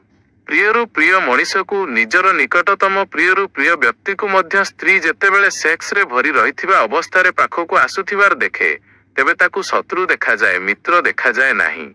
प्रियरु प्रिय स्त्री को जदि कौनसी पुरुष निज निकटकु सेक्स रे भरी रही आसुथिबार देखा जिवो तेबे ताकु ता भितरे नरक देखा जिवो स्वर्ग देखा जाई परिबो नाही। किंतु खजुराहर प्रतिमा गुड़िकु देखंतु तेबे सेमानंक चेहरा को देखि एपरि लागे जेपरि बुद्धंक चेहरा होइथाउ महावीरंक चेहरा होइथाउ। मैथुनर प्रतिमा एवं मैथुनरत जोड़ीर चेहरा उपरे जेउ भाव अछि ताहा समाधिर। एवं समस्त प्रतिमा गुड़िकु देखि नियंतु एवं पछरे एक हालुका शांतिर झलक छाड़ी जिवो आउ किछि भी नाही एवं गोटिए आश्चर्य आपणकु अनुभव हेबो। आपण भाबुथिबे जे लंगड़ा फोटो एवं मूर्ति देखि आपणक भितरे कामुकता सृष्टि हेबो। तेबे मु आपणकु कहूछि पुणी आपण विलंब न करंतु एवं सीधा खजुराहो चली जाआंतु। खजुराहो पृथ्वी उपरे एही समय रे एक अनुपम जिनिस। किंतु आमर किछि नीतिशास्त्री पुरुषोत्तम दास टंडन एवं तांकर किछि साथी एही परामर्श रे थिले जे खजुराहोर मंदिर उपरे माटी छापी कांथ बंद करिदेबा उचित कारण ताकु देखिले बासना सृष्टि होई पारे। ମୁଁ ତ ଆଶ୍ଚର୍ଯ୍ୟ ହୋଇଗଲି। ଖଜୁରାହର ମନ୍ଦିର ଯେଉଁମାନେ ତିଆରି କରିଥିଲେ ସେମାନଙ୍କର ଧ୍ୟାନ ଥିଲା ଯେ ଏହି ପ୍ରତିମାଗୁଡ଼ିକୁ ଯଦି କେହି ବସି 1 ଘଣ୍ଟା ଦେଖେ ତେବେ ବାସନାରୁ ଶୂନ୍ୟ ହୋଇଯିବ। ସେହି ପ୍ରତିମାଗୁଡ଼ିକ ହଜାର ହଜାର ବର୍ଷ ପର୍ଯ୍ୟନ୍ତ ଧ୍ୟାନ ପାଇଁ ବସ୍ତୁ ଅବଜେକ୍ଟସ୍ ଫର ମେଡିଟେସନ ରହି ଆସିଛନ୍ତି। ଯେଉଁ ଲୋକମାନେ ଅତ୍ୟଧିକ କାମୁକ ଥିଲେ ସେମାନଙ୍କୁ ଖଜୁରାହର ମନ୍ଦିର ନିକଟକୁ ପଠାଇ ସେମାନଙ୍କ ଉପରେ ଧ୍ୟାନ କରିବାକୁ କୁହାଯାଉଥିଲା ଯେ ତୁମେ ଧ୍ୟାନ କର, ଏହି ପ୍ରତିମାଗୁଡ଼ିକୁ ଦେଖ ଏବଂ ଏଥିରେ ଲୀନ ହୋଇଯାଅ। ଏବଂ ଏହା ଆଶ୍ଚର୍ଯ୍ୟର କଥା, ଯଦିଓ ଆମର ଅନୁଭବରେ ଅଛି କିନ୍ତୁ ଆମକୁ ଖ୍ୟାଲ ନାହିଁ। ଆପଣଙ୍କୁ ଜଣାଅଛି ରାସ୍ତାରେ 2 ଜଣ ଲୋକ ଲଢ଼ୁଛନ୍ତି ଏବଂ ଆପଣ ରାସ୍ତାରେ ଚାଲି ଯାଉଛନ୍ତି, ତେବେ ଆପଣଙ୍କ ମନ ହୁଏ ଯେ ଠିଆ ହୋଇ ସେହି ଲଢ଼େଇକୁ ଦେଖିନେବା। କିନ୍ତୁ କାହିଁକି? ଆପଣ କେବେ ଧ୍ୟାନ ଦେଇଛନ୍ତି? ଲଢ଼େଇ ଦେଖି ଆପଣଙ୍କୁ କ'ଣ ଲାଭ ଅଛି? ହଜାର ଜରୁରୀ କାମ ଛାଡ଼ି ଆପଣ ଅଧଘଣ୍ଟା ପର୍ଯ୍ୟନ୍ତ 2 ଜଣ ଲୋକଙ୍କର ମୁକାବିଲା ଦେଖିପାରନ୍ତି, ଠିଆ ହୋଇ ଲାଭ କ'ଣ? ହୁଏତ ଆପଣଙ୍କୁ ଜଣା ନାହିଁ, ଲାଭ ଗୋଟିଏ ଅଛି। 2 ଜଣ ଲୋକଙ୍କୁ ଲଢ଼ୁଥିବାର ଦେଖି ଆପଣଙ୍କ ଭିତରେ ଯେଉଁ ଲଢ଼ିବାର ପ୍ରବୃତ୍ତି ଅଛି ତାହା ବିସର୍ଜିତ ହୁଏ, ତାର ନିଷ୍କାସନ ହୁଏ, ତାହା ବାଷ୍ପୀଭୂତ ହୋଇଯାଏ। ଯଦି ମୈଥୁନର ପ୍ରତିମାକୁ କେହି 1 ଘଣ୍ଟା ପର୍ଯ୍ୟନ୍ତ ଶାନ୍ତ ଭାବରେ ବସି ଧ୍ୟାନମଗ୍ନ ହୋଇ ଦେଖେ ତେବେ ତା ଭିତରେ ଯେଉଁ ମୈଥୁନ କରିବାର ପାଗଳ ଭାବ ଅଛି ତାହା ବିଲୀନ ହୋଇଯାଏ। ଜଣେ ମନୋବୈଜ୍ଞାନିକଙ୍କ ପାଖକୁ ଜଣେ ଲୋକକୁ ଅଣାଯାଇଥିଲା। ସେ ଏକ ଅଫିସରେ କାମ କରେ ଏବଂ ନିଜ ମାଲିକଙ୍କ ଉପରେ, ନିଜ ବସ୍ ଉପରେ ବହୁତ ରୁଷ୍ଟ। ମାଲିକ ତାକୁ କିଛି ବି କୁହେ ତେବେ ତାକୁ ବହୁତ ଅପମାନ ଲାଗେ ଏବଂ ତା ମନରେ ହୁଏ ଯେ ଜୋତା କାଢ଼ି ତାଙ୍କୁ ମାରିଦିଏ। କିନ୍ତୁ ମାଲିକଙ୍କୁ ଜୋତା କିପରି ମରାଯାଇପାରେ? ଯଦିଓ ଏପରି ଚାକର କମ୍ ଥିବେ ଯାହାଙ୍କ ମନରେ ଏହି ଧାରଣା ନ ଆସୁଥିବ ଯେ ଜୋତା କାଢ଼ି ମାରିଦିଏ। ଏପରି ଚାକର ଖୋଜିବା କଷ୍ଟକର। ଯଦି ଆପଣ ମାଲିକ ଅଛନ୍ତି ତେବେ ବି ଆପଣଙ୍କୁ ଜଣାଥିବ ଏବଂ ଆପଣ ଯଦି ଚାକର ଅଛନ୍ତି ତେବେ ବି ଆପଣଙ୍କୁ ଜଣାଥିବ ଯେ ଚାକରର ମନରେ ଚାକର ହେବାର ଭାରି ଯନ୍ତ୍ରଣା ଅଛି ଏବଂ ମନ ହୁଏ ଯେ ତାର ପ୍ରତିଶୋଧ ନିଏ। କିନ୍ତୁ ଚାକର ଯଦି ପ୍ରତିଶୋଧ ନେଇପାରନ୍ତା ତେବେ ଚାକର ହୁଅନ୍ତା କାହିଁକି? ତେବେ ସେ ବିଚାରା ମଜବୁର ଏବଂ ଚାପି ଚାଲିଯାଏ। ପୁଣି ତ ତାର ଅବସ୍ଥା ଏପରି ରୁଗ୍ନ ହୋଇଗଲା ଯେ ତାକୁ ଏହି ଡର ସୃଷ୍ଟି ହୋଇଗଲା ଯେ କୌଣସି ଦିନ ଆବେଗରେ ମୁଁ ଜୋତା ମାରି ନ ଦିଏ। ତେଣୁ ସେ ଜୋତା ଘରେ ହିଁ ଛାଡ଼ି ଚାଲିଯାଏ। କିନ୍ତୁ ଅଫିସରେ ତାକୁ ଜୋତାର ଦିନସାରା ସ୍ମୃତି ଆସେ ଏବଂ ଯେତେବେଳେ ବି ମାଲିକ ଦେଖାଯାଆନ୍ତି ସେ ପାଦ ଖୋଜି ଦେଖେ ଯେ ଜୋତା। କିନ୍ତୁ ଜୋତା ତ ସେ ଘରେ ଛାଡ଼ି ଆସିଛି ଏବଂ ଖୁସି ହୁଏ ଯେ ଭଲ ହେଲା ମୁଁ ଛାଡ଼ି ଆସିଲି। କୌଣସି ଦିନ ଆବେଗର କ୍ଷଣରେ ବାହାରି ପଡ଼େ ଜୋତା, ତେବେ କଷ୍ଟକର ହେବ। କିନ୍ତୁ ଘରେ ଜୋତା ଛାଡ଼ି ଆସିଲେ ଜୋତାରୁ ମୁକ୍ତି ହୁଏ ନାହିଁ। ଜୋତା ତାର ପିଛା କରିବାକୁ ଲାଗିଲା। ସେ କାଗଜ ଉପରେ କିଛି ବି ତିଆରି କରେ ତେବେ ଜୋତା ହୋଇଯାଏ। ସେ ରେଜିଷ୍ଟର ଉପରେ କିଛି ଏମିତି ହିଁ ଲେଖୁଛି ଏବଂ ପାଏ ଯେ ଜୋତା ଆକାର ନେବା ଆରମ୍ଭ କରିଦେଲା। ତାର ପ୍ରାଣରେ ଜୋତା ଘୁରି ବୁଲିବାକୁ ଲାଗିଛି। ସେ ବହୁତ ଡରିଯାଇଛି ଏବଂ ତାକୁ ଏପରି ଡର ଲାଗିବାକୁ ଲାଗିଲା ଧୀରେ ଧୀରେ ଯେ ମୁଁ କୌଣସି ବି ଦିନ ଆକ୍ରମଣ କରିପାରେ। ତେଣୁ ସେ ନିଜ ଘରକୁ ଆସି କହିଲା ଯେ ଏବେ ମୋତେ ଚାକିରିକୁ ଯିବା ଠିକ୍ ନୁହେଁ, ମୁଁ ଛୁଟି ନେବାକୁ ଚାହୁଁଛି, କାରଣ ଏବେ ଅବସ୍ଥା ଏପରି ହୋଇଯାଇଛି ଯେ ମୁଁ ଅନ୍ୟର ଜୋତା କାଢ଼ି ମଧ୍ୟ ମାରିପାରେ। ଏବେ ନିଜ ଜୋତାର ଆବଶ୍ୟକତା ରହିନାହିଁ। ମୋର ହାତ ଅନ୍ୟ ଲୋକଙ୍କ ପାଦ ଆଡ଼କୁ ମଧ୍ୟ ବଢ଼ିବାର ଚେଷ୍ଟା କରୁଛି। ତେଣୁ ଘରର ଲୋକମାନେ ବୁଝିଲେ ଯେ ସେ ପାଗଳ ହୋଇଯାଇଛି। ତାକୁ ଜଣେ ମନୋବୈଜ୍ଞାନିକଙ୍କ ପାଖକୁ ନେଇଗଲେ। ସେହି ମନୋବୈଜ୍ଞାନିକ କହିଲେ ଯେ ତାର ରୋଗ ବଡ଼ ନୁହେଁ, ଛୋଟ ଅଛି। ତାର ମାଲିକଙ୍କର ଏକ ଫଟୋ ଘରେ ଲଗାଇ ଦିଅ ଏବଂ ତାଙ୍କୁ କୁହ ଯେ ପ୍ରତିଦିନ ସକାଳେ 5ଟି ଜୋତା ଧାର୍ମିକ ଭାବରେ ମାରିବ। 5ଟି ଜୋତା ମାରିବ, ତାପରେ ଅଫିସ ଯିବ ସମ୍ପୂର୍ଣ୍ଣ ରୂପେ ରିଲିଜିୟସଲି। ଏପରି ନୁହେଁ ଯେ କୌଣସି ଦିନ ଭୁଲିଯିବ। ଯେପରି ଲୋକମାନେ ଧ୍ୟାନ ଜପ କରନ୍ତି। ସମ୍ପୂର୍ଣ୍ଣ ଭାବରେ ବ୍ରତ ଉପରେ 5ଟି ଜୋତା ମାରିବ। ଅଫିସରୁ ଫେରି 5ଟି ଜୋତା ମାରିବ। ସେହି ଲୋକଟି ପ୍ରଥମେ କହିଲା ଯେ ଏହା କ'ଣ ପାଗଳାମିର କଥା, କିନ୍ତୁ ଭିତରେ ତାକୁ ଖୁସି ଲାଗିଲା। ସେ ଆଶ୍ଚର୍ଯ୍ୟ ହେଲା। ସେ କହିଲା କିନ୍ତୁ ମୋତେ ଭିତରେ ଖୁସି ଲାଗୁଛି। ଫଟୋ ଟାଙ୍ଗି ଦିଆଗଲା ଏବଂ ସେ ପ୍ରତିଦିନ 5ଟି ଜୋତା ମାରି ଅଫିସ ଗଲା। ପ୍ରଥମ ଦିନ ହିଁ ଯେତେବେଳେ ସେ 5ଟି ଜୋତା ମାରି ଅଫିସ ଗଲା ତେବେ ତାକୁ ଏକ ବଡ଼ ଅଦ୍ଭୁତ ଅନୁଭବ ହେଲା। ମାଲିକଙ୍କ ପ୍ରତି ସେ ଅଫିସରେ ସେତିକି କ୍ରୋଧ ଅନୁଭବ କଲା ନାହିଁ ଏବଂ 15 ଦିନ ମଧ୍ୟରେ ତ ସେ ମାଲିକଙ୍କ ପ୍ରତି ଅତ୍ୟନ୍ତ ବିନୟଶୀଳ ହୋଇଗଲା। ମାଲିକଙ୍କୁ ମଧ୍ୟ ଆଶ୍ଚର୍ଯ୍ୟ ଲାଗିଲା। ତାଙ୍କୁ ତ କିଛି ଜଣା ନାହିଁ ଯେ ଭିତରେ କ'ଣ ଚାଲିଛି। ସେ ତାଙ୍କୁ ପଚାରିଲେ ଯେ ତୁମେ ଆଜିକାଲି ବହୁତ ଆଜ୍ଞାକାରୀ, ବହୁତ ବିନମ୍ର, ବହୁତ ହମ୍ବଲ ହୋଇଯାଇଛ। କଥା କ'ଣ? ସେ କହିଲା ସେ କଥା ପଚାରନ୍ତୁ ନାହିଁ, ନଚେତ୍ ସବୁ ଗଡ଼ବଡ଼ ହୋଇଯିବ। କ'ଣ ହେଲା? ଫଟୋକୁ ଜୋତା ମାରିଲେ କିଛି ହୋଇପାରେ। କିନ୍ତୁ ଫଟୋକୁ ଜୋତା ମାରିବା ଦ୍ୱାରା ସେହି ଯେଉଁ ଜୋତା ମାରିବାର ଭାବ ଅଛି ତାହା ତିରୋହିତ ହେଲା, ତାହା ବାଷ୍ପୀଭୂତ ଏଭାପୋରେଟ୍ ହେଲା। ଖଜୁରାହୋର ମନ୍ଦିର କିମ୍ବା କୋଣାର୍କ ଓ ପୁରୀର ମନ୍ଦିର ପରି ମନ୍ଦିର ସାରା ଦେଶର ଗାଙ୍ଗାରେ ହେବା ଉଚିତ। ବାକି ମନ୍ଦିରଗୁଡ଼ିକର କୌଣସି ଆବଶ୍ୟକତା ନାହିଁ, ସେଗୁଡ଼ିକ ମୂର୍ଖାମିର ପ୍ରମାଣ, ସେଥିରେ କିଛି ନାହିଁ। ସେଥିରେ ନା କୌଣସି ବୈଜ୍ଞାନିକତା ଅଛି, ନା କୌଣସି ଅର୍ଥ ଅଛି, ନା କୌଣସି ପ୍ରୟୋଜନ ଅଛି। ସେଗୁଡ଼ିକ ନିହାତି ଗ୍ରାମ୍ୟତାର ପ୍ରମାଣ। କିନ୍ତୁ ଖଜୁରାହୋର ମନ୍ଦିର ନିଶ୍ଚୟ ଅର୍ଥପୂର୍ଣ୍ଣ। ଯେଉଁ ଲୋକର ମନ ସେକ୍ସରେ ବହୁତ ଭରି ରହିଛି, ସେ ଯାଇ ତା ଉପରେ ଧ୍ୟାନ କରୁ ଏବଂ ସେ ହାଲୁକା ଫେରିବ, ଶାନ୍ତ ଫେରିବ। ତନ୍ତ୍ର ନିଶ୍ଚୟ ସେକ୍ସକୁ ଆଧ୍ୟାତ୍ମିକ କରିବାର ଚେଷ୍ଟା କରିଥିଲା। କିନ୍ତୁ ଏହି ଦେଶର ନୀତିଶାସ୍ତ୍ରୀ ଏବଂ ଯେଉଁ ମୋରାଲ ପ୍ରିଚର୍ସ ଅଛନ୍ତି, ସେହି ଦୁଷ୍ଟମାନେ ସେମାନଙ୍କ କଥାକୁ ସମାଜ ପର୍ଯ୍ୟନ୍ତ ପହଞ୍ଚାଇବାକୁ ଦେଲେ ନାହିଁ। ସେମାନେ ମୋର କଥା ମଧ୍ୟ ପହଞ୍ଚାଇବାକୁ ଦେବାକୁ ଚାହୁଁନାହାନ୍ତି। ଏଠାରୁ ମୁଁ ଭାରତୀୟ ବିଦ୍ୟାଭବନରୁ କହି ଜବଲପୁର ଫେରିଲି ଏବଂ ତୃତୀୟ ଦିନ ମୋତେ ଏକ ଚିଠି ମିଳିଲା ଯେ ଯଦି ଆପଣ ଏହି ପ୍ରକାର କଥା କହିବା ବନ୍ଦ ନ କରନ୍ତି, ତେବେ ଆପଣଙ୍କୁ ଗୁଳି କାହିଁକି ନ ମରାଯିବ। ମୁଁ ତାଙ୍କୁ ଉତ୍ତର ଦେବାକୁ ଚାହୁଁଥିଲି, କିନ୍ତୁ ସେହି ଗୁଳି ମାରିବାକୁ ଚାହୁଁଥିବା ଭଦ୍ରଲୋକ ବହୁତ କାପୁରୁଷ ଜଣାପଡ଼ିଲେ। ନା ସେ ନାମ ଲେଖିଥିଲେ, ନା ଠିକଣା ଲେଖିଥିଲେ। ହୁଏତ ସେ ଡରିଥିବେ ଯେ ମୁଁ ପୋଲିସକୁ ନ ଦେଇଦିଏ। କିନ୍ତୁ ଯଦି ସେ ଏଠାରେ କେଉଁଠି ଥିବେ, ଯଦି ଥିବେ ତେବେ କୌଣସି ଝାଡ଼ ପଛରେ ବା କାନ୍ଥ ପଛରେ ଲୁଚିଥିବେ। ଯଦି ସେ ଏଠାରେ କେଉଁଠି ଥିବେ, ତେବେ ମୁଁ ତାଙ୍କୁ କହିବାକୁ ଚାହୁଁଛି ଯେ ପୋଲିସକୁ ଦେବାର କୌଣସି ଆବଶ୍ୟକତା ନାହିଁ। ସେ ନିଜର ନାମ ଓ ଠିକଣା ମୋତେ ପଠାଇ ଦିଅନ୍ତୁ, ଯାହାଦ୍ୱାରା ମୁଁ ତାଙ୍କୁ ଉତ୍ତର ଦେଇପାରିବି। କିନ୍ତୁ ଯଦି ତାଙ୍କର ସାହସ ନାହିଁ, ତେବେ ମୁଁ ଉତ୍ତର ଏଇଠି ଦେଇଦେଉଛି, ଯାହାଦ୍ୱାରା ସେ ଶୁଣି ନିଅନ୍ତୁ। ପ୍ରଥମ କଥା ହେଉଛି ଯେ ଏତେ ଶୀଘ୍ର ଗୁଳି ମାରିବାକୁ ଚେଷ୍ଟା କରନ୍ତୁ ନାହିଁ, କାରଣ ଗୁଳି ମାରିବା କ୍ଷଣି ଯେଉଁ କଥା ମୁଁ କହୁଛି ତାହା ପରମ ସତ୍ୟ ହୋଇଯିବ, ଏହା ତାଙ୍କୁ ଜଣାଥିବା ଉଚିତ। ଜିସସ୍ କ୍ରାଇଷ୍ଟଙ୍କୁ ଦୁନିଆ କେବେଠୁ ଭୁଲି ଯାଇଥାନ୍ତା ଯଦି ତାଙ୍କୁ କ୍ରୁଶ ଉପରେ ଝୁଲାଇ ଦିଆଯାଇ ନଥାନ୍ତା। ଜିସସ୍ କ୍ରାଇଷ୍ଟଙ୍କୁ ଦୁନିଆ କେବେଠୁ ଭୁଲି ଯାଇଥାନ୍ତା ଯଦି ତାଙ୍କୁ କ୍ରୁଶ ମିଳି ନଥାନ୍ତା। କ୍ରୁଶ ଦେଉଥିବା ଲୋକ ବଡ଼ କୃପା କଲେ। ଏବଂ ମୁଁ ତ ଏପର୍ଯ୍ୟନ୍ତ ଶୁଣିଛି କିଛି ଇନର ସର୍କଲ୍ସ ଯେଉଁମାନେ ଜୀବନର ଗଭୀରତାକୁ ଖୋଜନ୍ତି, ତାଙ୍କଠାରୁ ମୋତେ ଏହା ମଧ୍ୟ ଜଣାପଡ଼ିଛି ଯେ ଜିସସ୍ ନିଜେ ନିଜର କ୍ରୁଶ ଲଗାଇବା ପାଇଁ ଯୋଜନା ଏବଂ ଷଡ଼ଯନ୍ତ୍ର କରିଥିଲେ। ଜିସସ୍ ଚାହିଁଥିଲେ ଯେ ମୋତେ କ୍ରୁଶ ଲଗାଇ ଦିଆଯାଉ, କାରଣ କ୍ରୁଶ ଲାଗିବା କ୍ଷଣି ଯାହା ଜିସସ୍ କହିଛନ୍ତି ତାହା କୋଟି କୋଟି ବର୍ଷ ପାଇଁ ଅମର ହୋଇଯିବ ଏବଂ ହଜାର ହଜାର ଲୋକଙ୍କର, ଲକ୍ଷ ଲକ୍ଷ ଲୋକଙ୍କର କାମରେ ଆସିପାରିବ। ଏହି କଥାର ବହୁତ ସମ୍ଭାବନା ଅଛି, କାରଣ ଜୁଡାସ୍ ଯିଏ ଈଶାଙ୍କୁ 30 ଟଙ୍କାରେ ବିକିଥିଲା, ସେ ଈଶାଙ୍କର ପ୍ରିୟରୁ ପ୍ରିୟ ଶିଷ୍ୟମାନଙ୍କ ମଧ୍ୟରୁ ଜଣେ ଥିଲା। ଏବଂ ଏହା ସମ୍ଭବ ନୁହେଁ ଯେ ଯିଏ ବର୍ଷ ବର୍ଷ ଧରି ଈଶାଙ୍କ ପାଖରେ ରହିଥିଲା, ସେ କେବଳ 30 ଟଙ୍କାରେ ଈଶାଙ୍କୁ ବିକିଦେବ। ଏହା ବ୍ୟତୀତ ଯେ ଈଶା ତାଙ୍କୁ କହିଥିବେ ଯେ ତୁମେ ଚେଷ୍ଟା କର, ଶତ୍ରୁ ସହିତ ମିଶିଯାଅ ଏବଂ କୌଣସି ପ୍ରକାରେ ମୋତେ ଜଡ଼ିତ କରିଦିଅ ଏବଂ କ୍ରୁଶ ଲଗାଇ ଦିଅ, ଯାହାଦ୍ୱାରା ମୁଁ ଯାହା କହୁଛି ତାହା ଅମୃତର ସ୍ଥାନ ନେବ ଏବଂ କୋଟି କୋଟି ଲୋକଙ୍କର ଉଦ୍ଧାର ବନିଯିବ। ମହାବୀରଙ୍କୁ ଯଦି କ୍ରୁଶ ଲାଗିଥାନ୍ତା, ତେବେ ଦୁନିଆରେ କେବଳ 30 ଲକ୍ଷ ଜୈନ ନଥାନ୍ତେ, 30 କୋଟି ହୋଇପାରିଥାନ୍ତେ। କିନ୍ତୁ ମହାବୀର ଶାନ୍ତିରେ ମରିଗଲେ, କ୍ରୁଶର ତାଙ୍କୁ ଜଣା ବି ନଥିଲା। ନା କେହି ଲଗାଇଲେ, ନା ସେ ଲଗାଇବାର ବ୍ୟବସ୍ଥା କଲେ। ଆଜି ଅଧା ଦୁନିଆ ଈସାଇ। ତାର ଏହା ବ୍ୟତୀତ କୌଣସି କାରଣ ନାହିଁ ଯେ ଈଶା ଏକା କ୍ରୁଶ ଉପରେ ଝୁଲି ରହିଛନ୍ତି। ନା ବୁଦ୍ଧ, ନା ମହମ୍ମଦ, ନା ମହାବୀର, ନା କୃଷ୍ଣ, ନା ରାମ। ସାରା ଦୁନିଆ ମଧ୍ୟ ଈସାଇ ହୋଇପାରେ।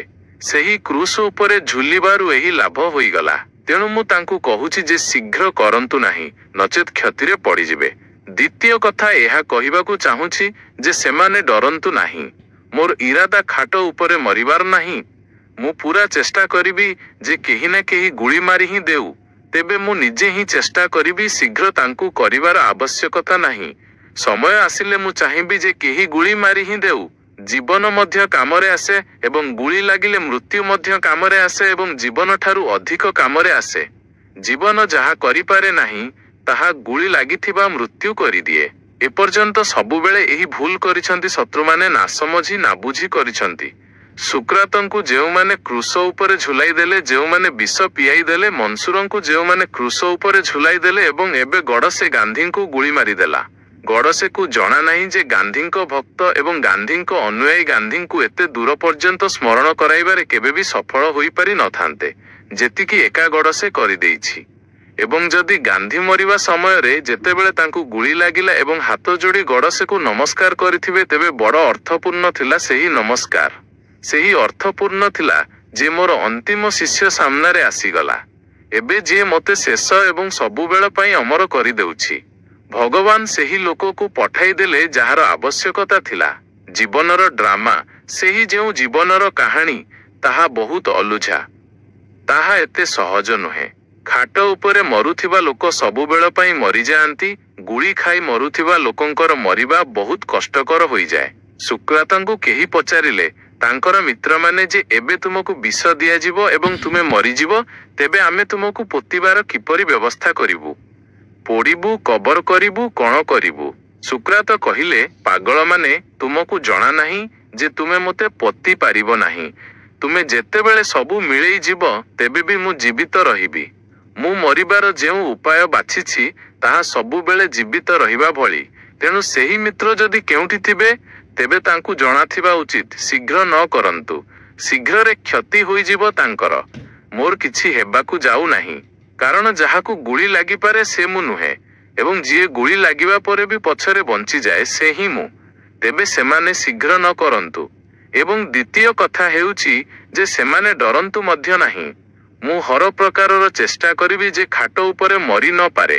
ସେହି ମରିବା ବଡ଼ ଗଡ଼ବଡ଼। ତାହା ବିନା କାରଣରେ ମରିଯିବା।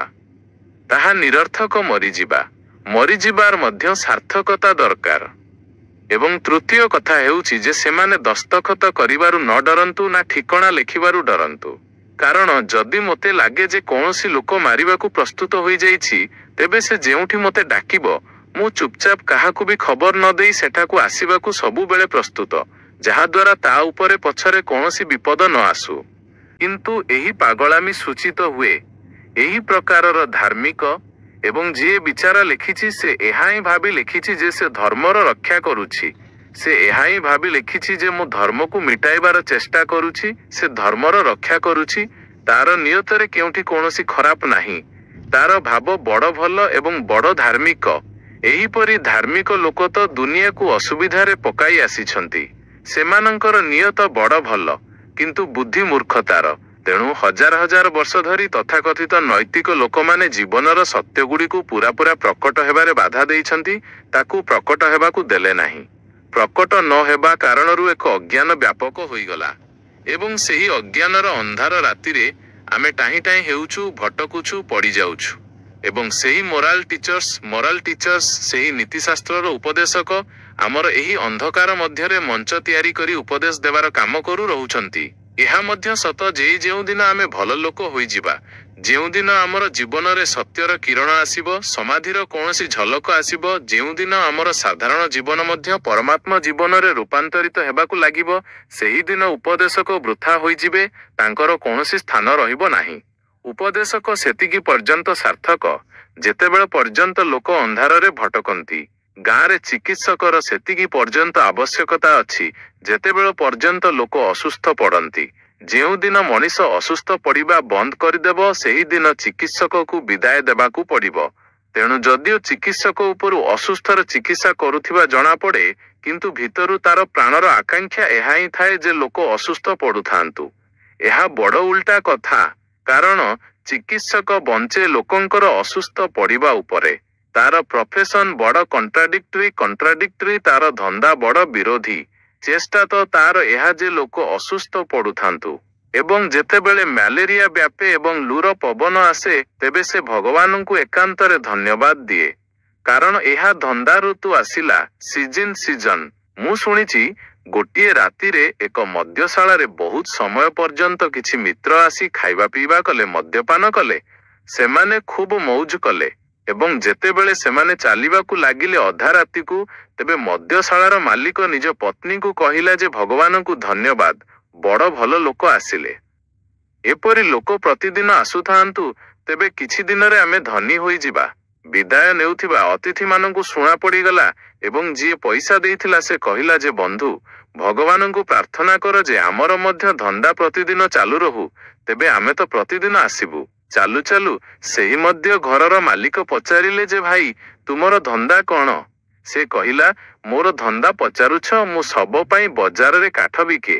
ଯେତେବେଳେ ମଣିଷ ଅଧିକ ମରନ୍ତି ସେତେବେଳେ ମୋର ଧନ୍ଦା ଚାଲେ, ସେତେବେଳେ ଆମେ ଟିକିଏ ଖୁସି ହେଉ।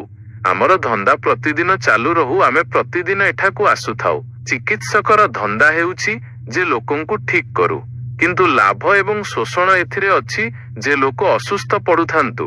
ତେଣୁ ଗୋଟିଏ ହାତରେ ଚିକିତ୍ସକ ଠିକ୍ କରେ ଏବଂ ତାର ପ୍ରାଣର ପ୍ରାର୍ଥନା ଥାଏ ଯେ ରୋଗୀ ଶୀଘ୍ର ଠିକ୍ ନ ହୋଇଯାଉ। ସେଥିପାଇଁ ପଇସାବାଲା ରୋଗୀକୁ ଠିକ୍ ହେବାରେ ବଡ଼ ବିଳମ୍ବ ଲାଗେ। ଗରିବ ରୋଗୀ ଶୀଘ୍ର ଠିକ୍ ହୋଇଯାଏ, କାରଣ ଗରିବ ରୋଗୀଙ୍କୁ ଅଧିକ ସମୟ ଅସୁସ୍ଥ ରହିବାରେ କୌଣସି ଲାଭ ନାହିଁ। ଚିକିତ୍ସକକୁ କୌଣସି ଲାଭ ନାହିଁ। ଚିକିତ୍ସକକୁ ଲାଭ ଅଛି ଧନୀ ରୋଗୀଠାରୁ, ତେଣୁ ଧନୀ ରୋଗୀ ଲମ୍ବା ସମୟ ଅସୁସ୍ଥ ରହେ। ସତ କଥା ତ ଏହା ଯେ ଧନୀ ଅଧିକାଂଶ ସମୟରେ ଅସୁସ୍ଥ ରହନ୍ତି। ତାହା ଚିକିତ୍ସକର ପ୍ରାର୍ଥନା ଗୁଡ଼ିକ କାମ କରୁଛି। ତାର ଆନ୍ତରିକ ଇଚ୍ଛା ମଧ୍ୟ ତାର ହାତକୁ ରୋକେ ଯେ ରୋଗୀ ଏକଦମ ଠିକ୍ ହିଁ ନ ହୋଇଯାଉ। ଉପଦେଶକର ସ୍ଥିତି ମଧ୍ୟ ଏହିପରି। ସମାଜରେ ଯେତିକି ନୀତିଭ୍ରଷ୍ଟ ହେଉ, ଯେତିକି ବ୍ୟଭିଚାର ବ୍ୟାପୁ, ଯେତିକି ଅନାଚାର ବ୍ୟାପୁ, ସେତିକି ହିଁ ଉପଦେଶକର ମଞ୍ଚ ଉପରକୁ ଉଠିବାକୁ ଲାଗେ। କାରଣ ଆବଶ୍ୟକତା ଆସିଯାଏ ଯେ ସେ ଲୋକଙ୍କୁ କହୁ, ଅହିଂସାର ପାଳନ କର, ସତ୍ୟର ପାଳନ କର, ଇମାନଦାରୀ ସ୍ୱୀକାର କର, ଏହି ବ୍ରତ ପାଳନ କର, ସେହି ବ୍ରତ ପାଳନ କର। ଯଦି ଲୋକେ ବ୍ରତୀ ହୁଅନ୍ତୁ, ଯଦି ଲୋକେ ସଂଯମୀ ହୁଅନ୍ତୁ, ଯଦି ଲୋକେ ଶାନ୍ତ ହୁଅନ୍ତୁ, ଇମାନଦାର ହୁଅନ୍ତୁ, ତେବେ ଉପଦେଶକ ମରିଗଲା। ତାର କୌଣସି ସ୍ଥାନ ରହିଲା ନାହିଁ। ଏବଂ ହିନ୍ଦୁସ୍ତାନରେ ସାରା ଦୁନିଆ ଅପେକ୍ଷା ଅଧିକ ଉପଦେଶକ କାହିଁକି ଅଛନ୍ତି? ଏହି ଗାଁ ଗାଁରେ ଗୁରୁ ଏବଂ ଘରେ ଘରେ ସ୍ୱାମୀ ଓ ସନ୍ନ୍ୟାସୀ କାହିଁକି ଅଛନ୍ତି? ଏହି ମହାତ୍ମାମାନଙ୍କର ଏତେ ଭିଡ଼ ଏବଂ ଏହି ଧାଡ଼ି କାହିଁକି? ଏହା ସେଥିପାଇଁ ନୁହେଁ ଯେ ଆପଣ ବଡ଼ ଧାର୍ମିକ ଦେଶ ଯେଉଁଠାରେ ସନ୍ଥ ମହାତ୍ମା ଜନ୍ମ ହୁଅନ୍ତି। ଏହା ସେଥିପାଇଁ ଯେ ଆପଣ ଏହି ସମୟରେ ପୃଥିବୀ ଉପରେ ସବୁଠାରୁ ଅଧିକ ଅଧାର୍ମିକ ଏବଂ ଅନୈତିକ ଦେଶ। ସେଥିପାଇଁ ଏତେ ଉପଦେଶକଙ୍କୁ ପାଳିବାର ସୁଯୋଗ ଓ ଧନ୍ଦା ମିଳିଯାଏ। ଆମର ତ ଜାତୀୟ ରୋଗ ହୋଇଗଲା। ମୁଁ ଶୁଣିଛି ଯେ ଆମେରିକାରେ କେହି ଜଣେ ଏକ ଲେଖା ଲେଖିଥିଲେ। କୌଣସି ମିତ୍ର ସେହି ଲେଖା ମୋ ପାଖକୁ ପଠାଇ ଦେଲେ। ସେଥିରେ ଏକ ତ୍ରୁଟି ଥିଲା। ସେ ମୋର ପରାମର୍ଶ ଚାହିଁଲେ। କେହି ଜଣେ ଲେଖା ଲେଖିଥିଲେ, ସେଠାରେ ମଜାକର କୌଣସି ଲେଖା ଥିଲା। ସେ ଲେଖିଥିଲେ ଯେ ପ୍ରତ୍ୟେକ ମଣିଷ ଏବଂ ପ୍ରତ୍ୟେକ ଜାତିର ଲକ୍ଷଣ ମଦ୍ୟପାନ କରାଇ ଜାଣିହୁଏ ଯେ ବେସିକ୍ କ୍ୟାରେକ୍ଟର କ'ଣ? ତେବେ ସେ ଲେଖିଥିଲେ ଯେ ଯଦି ଡଚ୍ ଲୋକକୁ ମଦ୍ୟପାନ କରାଇ ଦିଆଯାଏ ତେବେ ସେ ଏକଦମ ଖାଇବା ଉପରେ ତୁଟି ପଡ଼େ। ତାପରେ ସେ କିଚେନ ବାହାରକୁ ହିଁ ବାହାରେ ନାହିଁ। ତାପରେ ସେ ଏକଦମ ଖାଇବାର ଟେବୁଲରୁ ଉଠେଇ ନାହିଁ। ବସ୍ ମଦ୍ୟପାନ କଲା କି ସେ 2-3 ଘଣ୍ଟା ଖାଇବାରେ ଲାଗିଯାଏ। ଯଦି ଫ୍ରେଞ୍ଚ ଲୋକକୁ ମଦ୍ୟପାନ କରାଇ ଦିଆଯାଏ ତେବେ ମଦ୍ୟପାନ କରିବା ପରେ ସେ ଏକଦମ ନାଚ ଗୀତ ପାଇଁ ତତ୍ପର ହୋଇଯାଏ। ଏବଂ ଯଦି ଇଂରେଜକୁ ମଦ୍ୟପାନ କରାଇ ଦିଆଯାଏ ତେବେ ସେ ଏକଦମ ଚୁପ୍ ହୋଇ ଏକ କୋଣରେ ମୌନ ହୋଇଯାଏ। ସେ ସେମିତି ହିଁ ଚୁପ୍ ବସି ରହେ। ଏବଂ ମଦ୍ୟପାନ କରିନେଲା ତେବେ ତାର କ୍ୟାରେକ୍ଟର ଅଛି, ସେ ଆହୁରି ଚୁପ୍ ହୋଇଯାଏ। ଏହିପରି ଦୁନିଆର ସମସ୍ତଙ୍କ ଲୋକଙ୍କର ଲକ୍ଷଣ ଥିଲା। କିନ୍ତୁ ଭୁଲରେ ବା ଅଜ୍ଞାନ ବଶତଃ ଭାରତ ବିଷୟରେ କିଛି ବି ଲେଖା ନଥିଲା। ତେବେ କୌଣସି ମିତ୍ର ମୋତେ ଲେଖା ପଠାଇଲେ ଏବଂ କହିଲେ ଯେ ଆପଣ ଭାରତର କ୍ୟାରେକ୍ଟର ବିଷୟରେ କ'ଣ କହୁଛନ୍ତି? ଯଦି ଭାରତୀୟକୁ ମଦ୍ୟପାନ କରାଯାଏ ତେବେ କ'ଣ ହେବ? ତେବେ ମୁଁ କହିଲି ଯେ ତାହା ତ ଜଗଜାହିର, ସମସ୍ତେ ଜାଣନ୍ତି କଥା। ଭାରତୀୟ ମଦ୍ୟପାନ କରିବ ଏବଂ ତତ୍କାଳ ଉପଦେଶ ଦେବା ଆରମ୍ଭ କରିଦେବ। ଏହା ତାର କ୍ୟାରେକ୍ଟରିଷ୍ଟିକ୍, ତାହା ତାଙ୍କର ଜାତୀୟ ଗୁଣ। ଏହି ଯେଉଁ ଉପଦେଶକମାନଙ୍କର ସମାଜ ଏବଂ ସାଧୁସନ୍ଥ ଏବଂ ମହାତ୍ମାମାନଙ୍କର ଏହି ଲମ୍ବା ଧାଡ଼ି ଅଛନ୍ତି, ଏଗୁଡ଼ିକ ରୋଗର ଲକ୍ଷଣ, ଏଗୁଡ଼ିକ ଅନୀତିର ଲକ୍ଷଣ। ଏବଂ ମଜା କଥା ହେଉଛି ଯେ ଏମାନଙ୍କ ମଧ୍ୟରୁ କେହି ବି ଭିତରେ ହୃଦୟରୁ କେବେ ଚାହାନ୍ତି ନାହିଁ ଯେ ଅନୀତି ମିଟିଯାଉ, ରୋଗ ମିଟିଯାଉ, କାରଣ ତାର ମିଟିବା ସହିତ ସେମାନେ ମଧ୍ୟ ମିଟିଯାଆନ୍ତି। ପ୍ରାଣର ପୁକାର, ଆହ୍ୱାନ ଏହା ହିଁ ଥାଏ ଯେ ରୋଗ ବନି ରହୁ ଏବଂ ବଢ଼ି ଚାଲିଯାଉ। ଏବଂ ସେହି ରୋଗକୁ ବଢ଼ାଇବା ପାଇଁ ଯେଉଁ ସବୁଠାରୁ ସହଜ ଉପାୟ ତାହା ଏହା ଯେ ଜୀବନ ସମ୍ବନ୍ଧରେ ସର୍ବାଙ୍ଗୀନ ଜ୍ଞାନ ଉତ୍ପନ୍ନ ନ ହେଉ। ଏବଂ ଜୀବନର ଯେଉଁ ସବୁଠାରୁ ଅଧିକ ଗଭୀର କେନ୍ଦ୍ର ଅଛି, ଯାହାର ଅଜ୍ଞାନ କାରଣରୁ ଅନୀତି ଏବଂ ବ୍ୟଭିଚାର ଓ ଭ୍ରଷ୍ଟାଚାର ବ୍ୟାପେ, ସେହି କେନ୍ଦ୍ରଗୁଡ଼ିକୁ ମଣିଷ କେବେ ବି ଜାଣି ନପାରୁ। କାରଣ ସେହି କେନ୍ଦ୍ରଗୁଡ଼ିକୁ ଜାଣିନେବା ପରେ ମନୁଷ୍ୟର ଜୀବନରୁ ଅନୀତି ତତ୍କାଳ ବିଦାୟ ନେଇପାରେ। ଏବଂ ମୁଁ ଆପଣଙ୍କୁ କହିବାକୁ ଚାହୁଁଛି ଯେ ସେକ୍ସ ମନୁଷ୍ୟର ଅନୀତିର ସର୍ବାଧିକ କେନ୍ଦ୍ର। ମନୁଷ୍ୟର ବ୍ୟଭିଚାରର, ମନୁଷ୍ୟର ବିକୃତିର ସବୁଠାରୁ ମୌଳିକ, ସବୁଠାରୁ ଆଧାରଭୂତ କେନ୍ଦ୍ର ସେଠାରେ ଅଛି। ଏବଂ ସେଥିପାଇଁ ଧର୍ମଗୁରୁ ତାର ଆଦୌ କଥା କହିବାକୁ ଚାହାନ୍ତି ନାହିଁ। ଜଣେ ମିତ୍ର ମୋତେ ଖବର ପଠାଇଛନ୍ତି ଯେ କୌଣସି ସନ୍ଥ ମହାତ୍ମା ସେକ୍ସ କଥା କହନ୍ତି ନାହିଁ। ଏବଂ ଆପଣ ସେକ୍ସ କଥା କହିଲେ, ତେଣୁ ଆମ ମନରେ ଆପଣଙ୍କ ପ୍ରତି ଆଦର ବହୁତ କମ୍ ହୋଇଯାଇଛି। ମୁଁ ତାଙ୍କୁ କହିଲି, ଏଥିରେ କିଛି ଭୁଲ ହେଲା ନାହିଁ। ପ୍ରଥମେ ଆଦର ଥିଲା, ସେଥିରେ ଭୁଲ ଥିଲା। ଏଥିରେ କ'ଣ ଭୁଲ ହେଲା? ମୋ ପ୍ରତି ଆଦର ହେବାର ଆବଶ୍ୟକତା କ'ଣ? ମୋତେ ଆଦର ଦେବାର ପ୍ରୟୋଜନ କ'ଣ? ମୁଁ କେବେ ମାଗିଛି ଯେ ମୋତେ ଆଦର ଦିଅନ୍ତୁ? ଦେଉଥିଲେ ତ ଆପଣଙ୍କର ଭୁଲ ଥିଲା, ନ ଦେଉଛନ୍ତି ଆପଣଙ୍କର କୃପା। ମୁଁ ମହାତ୍ମା ନଥିଲି। ମୁଁ କେବେ ଚାହିଁଥିଲେ ଯେ ମୁଁ ମହାତ୍ମା ହୁଏ, ତେବେ ମୋତେ ବଡ଼ ଯନ୍ତ୍ରଣା ହୁଅନ୍ତା। ଏବଂ ମୁଁ କହନ୍ତି କ୍ଷମା କରିବେ, ଭୁଲରେ ଏଇ କଥାଗୁଡ଼ିକ ମୁଁ କହିଦେଲି। ମୁଁ ମହାତ୍ମା ନଥିଲି, ମୁଁ ମହାତ୍ମା ନୁହେଁ, ମୁଁ ମହାତ୍ମା ହେବାକୁ ଚାହୁଁନାହିଁ। ଯେଉଁଠାରେ ଏତେ ବଡ଼ ଜଗତରେ ଏତେ ଲୋକ ଦିନହୀନ ଅଛନ୍ତି, ସେଠାରେ ଜଣେ ମଣିଷ ମହାତ୍ମା ହେବାକୁ ଚାହୁଁ, ତାଠାରୁ ଅଧିକ ନିମ୍ନ ପ୍ରବୃତ୍ତି ଓ ସ୍ୱାର୍ଥରେ ଭରି ରହିଥିବା ମଣିଷ ନାହିଁ। ଯେଉଁଠାରେ ଏତେ ଦିନହୀନ ଜନ ଅଛନ୍ତି, ଯେଉଁଠାରେ ଏତେ ହୀନ ଆତ୍ମାଙ୍କର ବିସ୍ତାର ଅଛି, ସେଠାରେ ମହାତ୍ମା ହେବାର କଳ୍ପନା ଓ ବିଚାର ହିଁ ପାପ।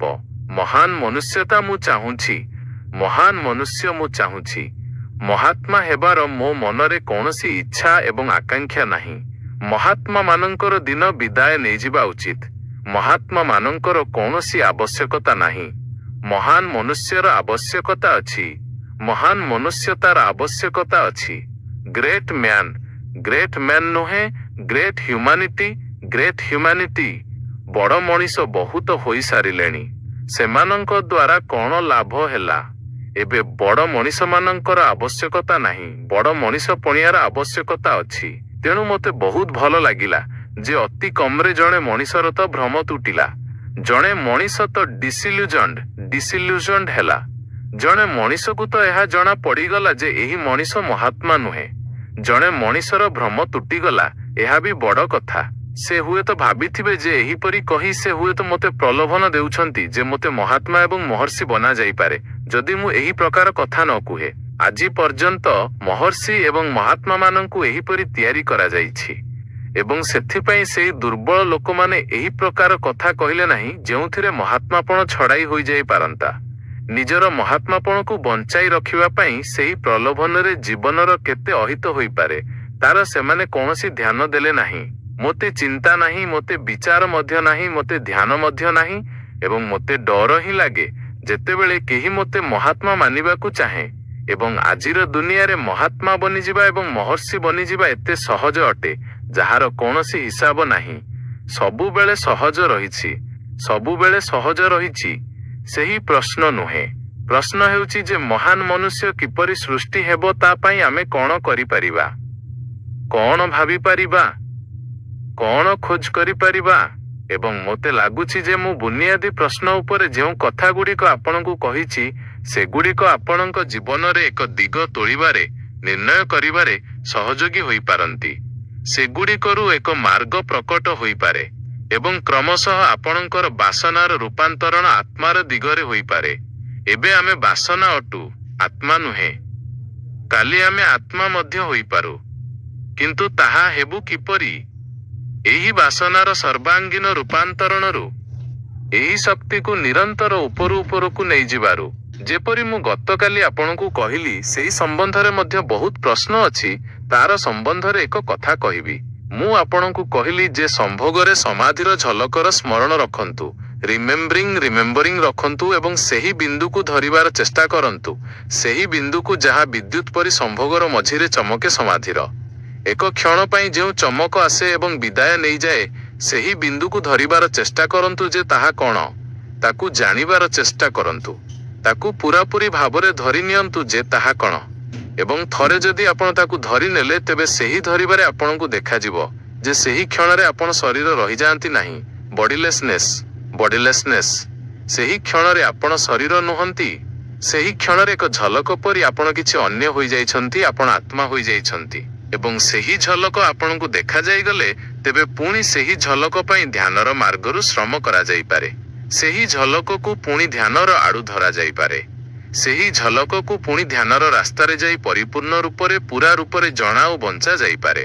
ଏବଂ ତାହା ଯଦି ଆମର ଜ୍ଞାନ, ଜାଣିବା ଏବଂ ଜୀବନର ଅଂଶ ବନିଯାଏ, ତେବେ ଆପଣଙ୍କ ଜୀବନରେ ସେକ୍ସର କୌଣସି ସ୍ଥାନ ରହିବ ନାହିଁ। ଜଣେ ମିତ୍ର ପଚାରିଛନ୍ତି ଯେ ଯଦି ଏହିପରି ସେକ୍ସ ବିଦାୟ ନେଇଯିବ, ତେବେ ଦୁନିଆରେ ସନ୍ତତିର କ'ଣ ହେବ? ଯଦି ଏହିପରି ସମସ୍ତ ଲୋକ ସମାଧିର ଅନୁଭବ କରି ବ୍ରହ୍ମଚର୍ଯ୍ୟକୁ ଉପଲବ୍ଧ ହୋଇଯିବେ, ତେବେ ପିଲାମାନଙ୍କର କ'ଣ ହେବ? निश्चय एही प्रकारर पिलामाने जन्म हेबे नाही जेउ प्रकार आजी जन्म हुअंती। एही ढंग कुकुर बिलेई ओ इलिमानंकर तो ठीक अछि, मनीष मानंकर ठीक नुहे। एहा किछि ढंग। एहीपरि पिलामानंकर धाड़ी लगाई चलीजिबा निरर्थक अर्थहीन न जानी न बुझी एही भीड़ सृष्टि करी चलीजिबा। एही भीड़ केते होईगला? एही भीड़ एते होई जाईछि जे वैज्ञानिक माने कहउचंती जे जदि 100 वर्ष पर्यंत एहीपरि पिलामाने जन्म हेउ रहंती एवं कौनसी रोक लगा जाई न पारिला तेबे जमी उपरे हाथ हलाइबा पई मध्य जागा बंचिबो नाही। सबुबेले आपण सभारे ही ठिया होइथिबा जणा पड़िबे। जेउठाकू जिबे सेठी सभा जणा पड़िबो। सभा करिबा बहुत कष्टकर होइजिबो। हाथ हलाइबार जागा रहिबो नाही। 100 वर्ष मध्यरे जदि एही स्थिति रहिला। सेही मित्र ठीक पचारुछंती जे जदि एते ब्रह्मचर्य उपलब्ध हेबो तेबे पिला किपरि जन्म हेबे। तांकु मध्य मु आउ गोटिए कथा कहिबाकू चाहूची, ताहा मध्य अर्थर एवं आपणक ध्यानरे आसीजिबा उचित। ब्रह्मचर्यरु मध्य पिला जन्म होई पारंती, किंतु ब्रह्मचर्यरु पिलांकु जन्म करिवार समस्त प्रयोजन एवं अर्थ बदली जाए। कामरु पिला जन्म हुअंती, सेक्सरु पिला जन्म हुअंती। सेक्सरु पिला जन्म हेबा, पिला जन्म करिबा पई केही सेक्स कु जाए नाही। पिला जन्म हेबा आकस्मिक एक्सीडेंटल अटे।